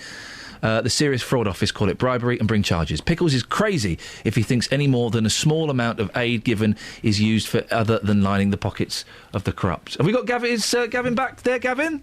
Gavin, he's not, so we're going to do you, Kelly Betts. Oh, do you want me to be Gavin? No, Gavin's back. Hello, Gavin. Hello, how you doing? I'm good, thank you. Let's try this again. Listen, this is strong stuff. So basically... Well, stop smoking it. Stop smoking it, yeah. You know that, all those, the bad snow America had recently, the really, really, really bad snow, where it got to like minus 50? Yes. Well, people were literally going out. I don't know how it started, but the rumour spread, so people started doing it, where they'd pick up a lump of snow, yes, take it in, put it on their kitchen counter, and put a lighter to it, and try and melt the snow. And it wouldn't melt, it would turn black. I know it sounds crazy. It sounds crazy, Gavin. It does sound crazy. It does sound crazy. If you search on YouTube, you'll see it. Do you know what I mean? Yeah. So I reckon, I blame the Americans. I reckon they've been trying this weather-changing technology, which has backfired and sent tons of bad storms our way and carpeted dead. Because, you know, they had a really bad drought last year. Yeah. Where they was actually bringing in water to some counties. Yeah. Well, there you go. I blame the Americans. Because I reckon they've been experimenting. I reckon the CIA have been basically trying to do weather-changing stuff. Kelly, you've been out this morning talking to people about the last time they had a little moan. Yes, I have. And I've got what some people may call content. Should we listen to it? Yes. Please. Hi, I'm from Three Counties Radio. We're talking about moaning. Have you got anything to moan about this morning? No, not really. Nothing? When was the last time you moaned? About the weather yesterday. It's getting you down? Yeah, that's the only thing I've got to moan about. How's it affecting you on your bike with all the floods? Well, I try not to go on a bike if it's raining and windy. Other than that, it's not too bad. What if you leave the house and it starts raining? Then I get wet. Then you moan? Yeah. When was the last time you moaned? Just before half an hour. Half an hour ago? What was that about? About my girlfriend. Oh, what happened? What did she do? She didn't do anything. I was just thinking about her. You're thinking about her? Yeah. And that made you moan? Yeah. Moan with me. What's wrong? What's not working out for you guys? We don't have time to spend with each other. We don't get proper time to talk with each other and moan with each other. Oh no! So when will you next see her? Maybe tomorrow. Oh, that's all right. Yeah. You give her a big hug and a kiss? Yeah, maybe, of course. When was the last time you moaned? Yesterday. What was it about? My back. What's wrong with it? Playing rugby. Should we moan together right now about your back? If you want, yeah. Oh, I'm so upset for you about your back. I can't believe your back's letting you down. Oh, it's just stopping me from doing things. Well, you know. Do you feel better for moaning? A bit, yeah. Oh, good, thanks. Girls, hiya, I'm from Three Counties Radio and we're talking about moaning today. When was the last time that you moaned? Yesterday. What was it about? Probably my mum not doing anything at home because it was my brother's birthday party and she wasn't doing much, so then I had to do it all. Oh, I see. Do you want to do a big moan for your mum now? Oh, no. We could moan about the buses since they probably have got left now. What happened? Oh, they just drive off earlier than they're supposed to. They turn up late. So what are you going to do about it today? We're going to quickly run for the bus. Yeah. You're going to run for the bus now? Yeah, we've got to go. Okay, you go. Thank you. You go. And off they went to get the bus. And that was a cracking little rehearsal report for Thanks. a student radio station. Brilliant. We are the BBC. That stands for the British Broadcasting Corporation. Does it? Yes, it does. And we have standards. We certainly have standards now that Say this show... corporation again? Corporation. We have standards because this show is the most popular show on BBC Three Counties Radio. That's official now. We've got the stats. Oh, right. We've got the stats, OK? Mm-hmm. Try a little bit harder for tomorrow. All right, what do you want for tomorrow? Well, I don't know. We'll get something topical from the newspaper and we'll do it. Okay. But the good effort. Thanks. Good effort. Is it a merit or a distinction? Get out. I'm actually going to stay here for the next 5. That's awkward. We've got nothing else. We've got literally nothing else. We've got nothing. We got. We do. What have we got? We're going to have Richard in a second. Okay, we'll wait for Richard. I love Richard. Should we play a song? Wait, Kath wants to say something else. Can I just say something? Yeah. If you phone up and we don't get to your phone call, please don't ring up and have a go at the person who answers the phone. Well, it's Louisa. Well, ask we put on to Kath and have a go at her. Have we got Richard? Is Richard with us? Oh, he's not there. We've got Shall nothing. I can pretend to be Richard. No, you can't do that. We're not allowed to Is have... Clary and Leighton Buzzard on? No, she's not. We're not my allowed favourite. to pretend to be callers. It gives me time to read a long email that I've been sent from Barry. Aid. Hi, Barry. Iain, you are very incorrect about Nigel's remarks. This just takes part of his words out of context. You say it'd be better to support a starving child in India rather than try to save our own children from drowning and the effects of floods. Which children are drowning? Look to the countries to whom we give aid and the lavish way their leaders and privileged live. Floods in other countries, and we are the first to raise aid for them. Where is our aid now? Well, because it's not the same as kind of the tsunami that hit Sri Lanka, for goodness sakes. It's a few foot of water, dirty water, in a few houses. It's horrible, it's rotten, it's awful, and I wouldn't wish it on anyone, but you can't compare it to some of the floods in the other countries. Where is our aid now? We are supposed to be part of a union, the EU. You still with me, Kelly? Yep. To whom we contribute millions per day to aid each other. Where is our aid from then? 9 times out of 10, I think he means. The money we give in foreign aid goes in administration to the countries. I'm only reading this because we've got no other content. In the countries to which it goes. And in fact, India has told us they don't want it, yet we still insist on sending it. Barry in Hemel. Then he gives his phone number. I might give Barry a call. You give Barry a call after the show and have a chat with him. Okay. See how he's getting on. About this or just in general? Just see. I do worry sometimes about our Barrys listening to this. Right, that's a bit of paper for you. That's what I would like from the podcast, for this week. 650 Mick Stilt House. Yep. Oh, when he said that houses should be on stilts, it would help the flooding. Yep. 726 Graham, what did he say? He was bonkers. No, he was a good call, actually, Graham. It was a strong call. Excellent. 8:32 Kath's Mike. Wow, today has really been a... There's a tweet here, Catherine, you're like. Oh, go on. Catherine is so cute. You're so lucky to be able to spend time with her. It's true, we are lucky. And she is cute. He's put the wrong "your" as well, so... That's cute. Is he confusing me for Kelly? Oh, you keep talking into the microphone. Try the other one, quickly. Is he confused? Oh, you've got the other mic on. Travel news for beds, cards and bugs. BBC Three Counties Radio. On the M1 southbound, there's a lane blocked between junction 13 for Bedford and 12 for Flitwick after an accident. And on the M25 anti-clockwise, a lane is closed in the Holmesdale Tunnel with queues back to junction 27 for the M11. In Bullsmore, Mollison Avenue heading west is blocked at Thetford Road because of an overturned vehicle. And on public transport, First Capital Connect have delays possible between Moorgate and Finsbury Park after a train broke down. I'm Alice Glossop, BBC Three Counties Radio. Thank you very much indeed. Right, that's it. That's your lot. JVS is up next. Do stick around for that. Go and download the podcast. Go and get it from iTunes or the BBC Three Counties website. Why the hell wouldn't you want to? Until tomorrow at 6 from me and from Kelly Betts. Bye. Ta-ta.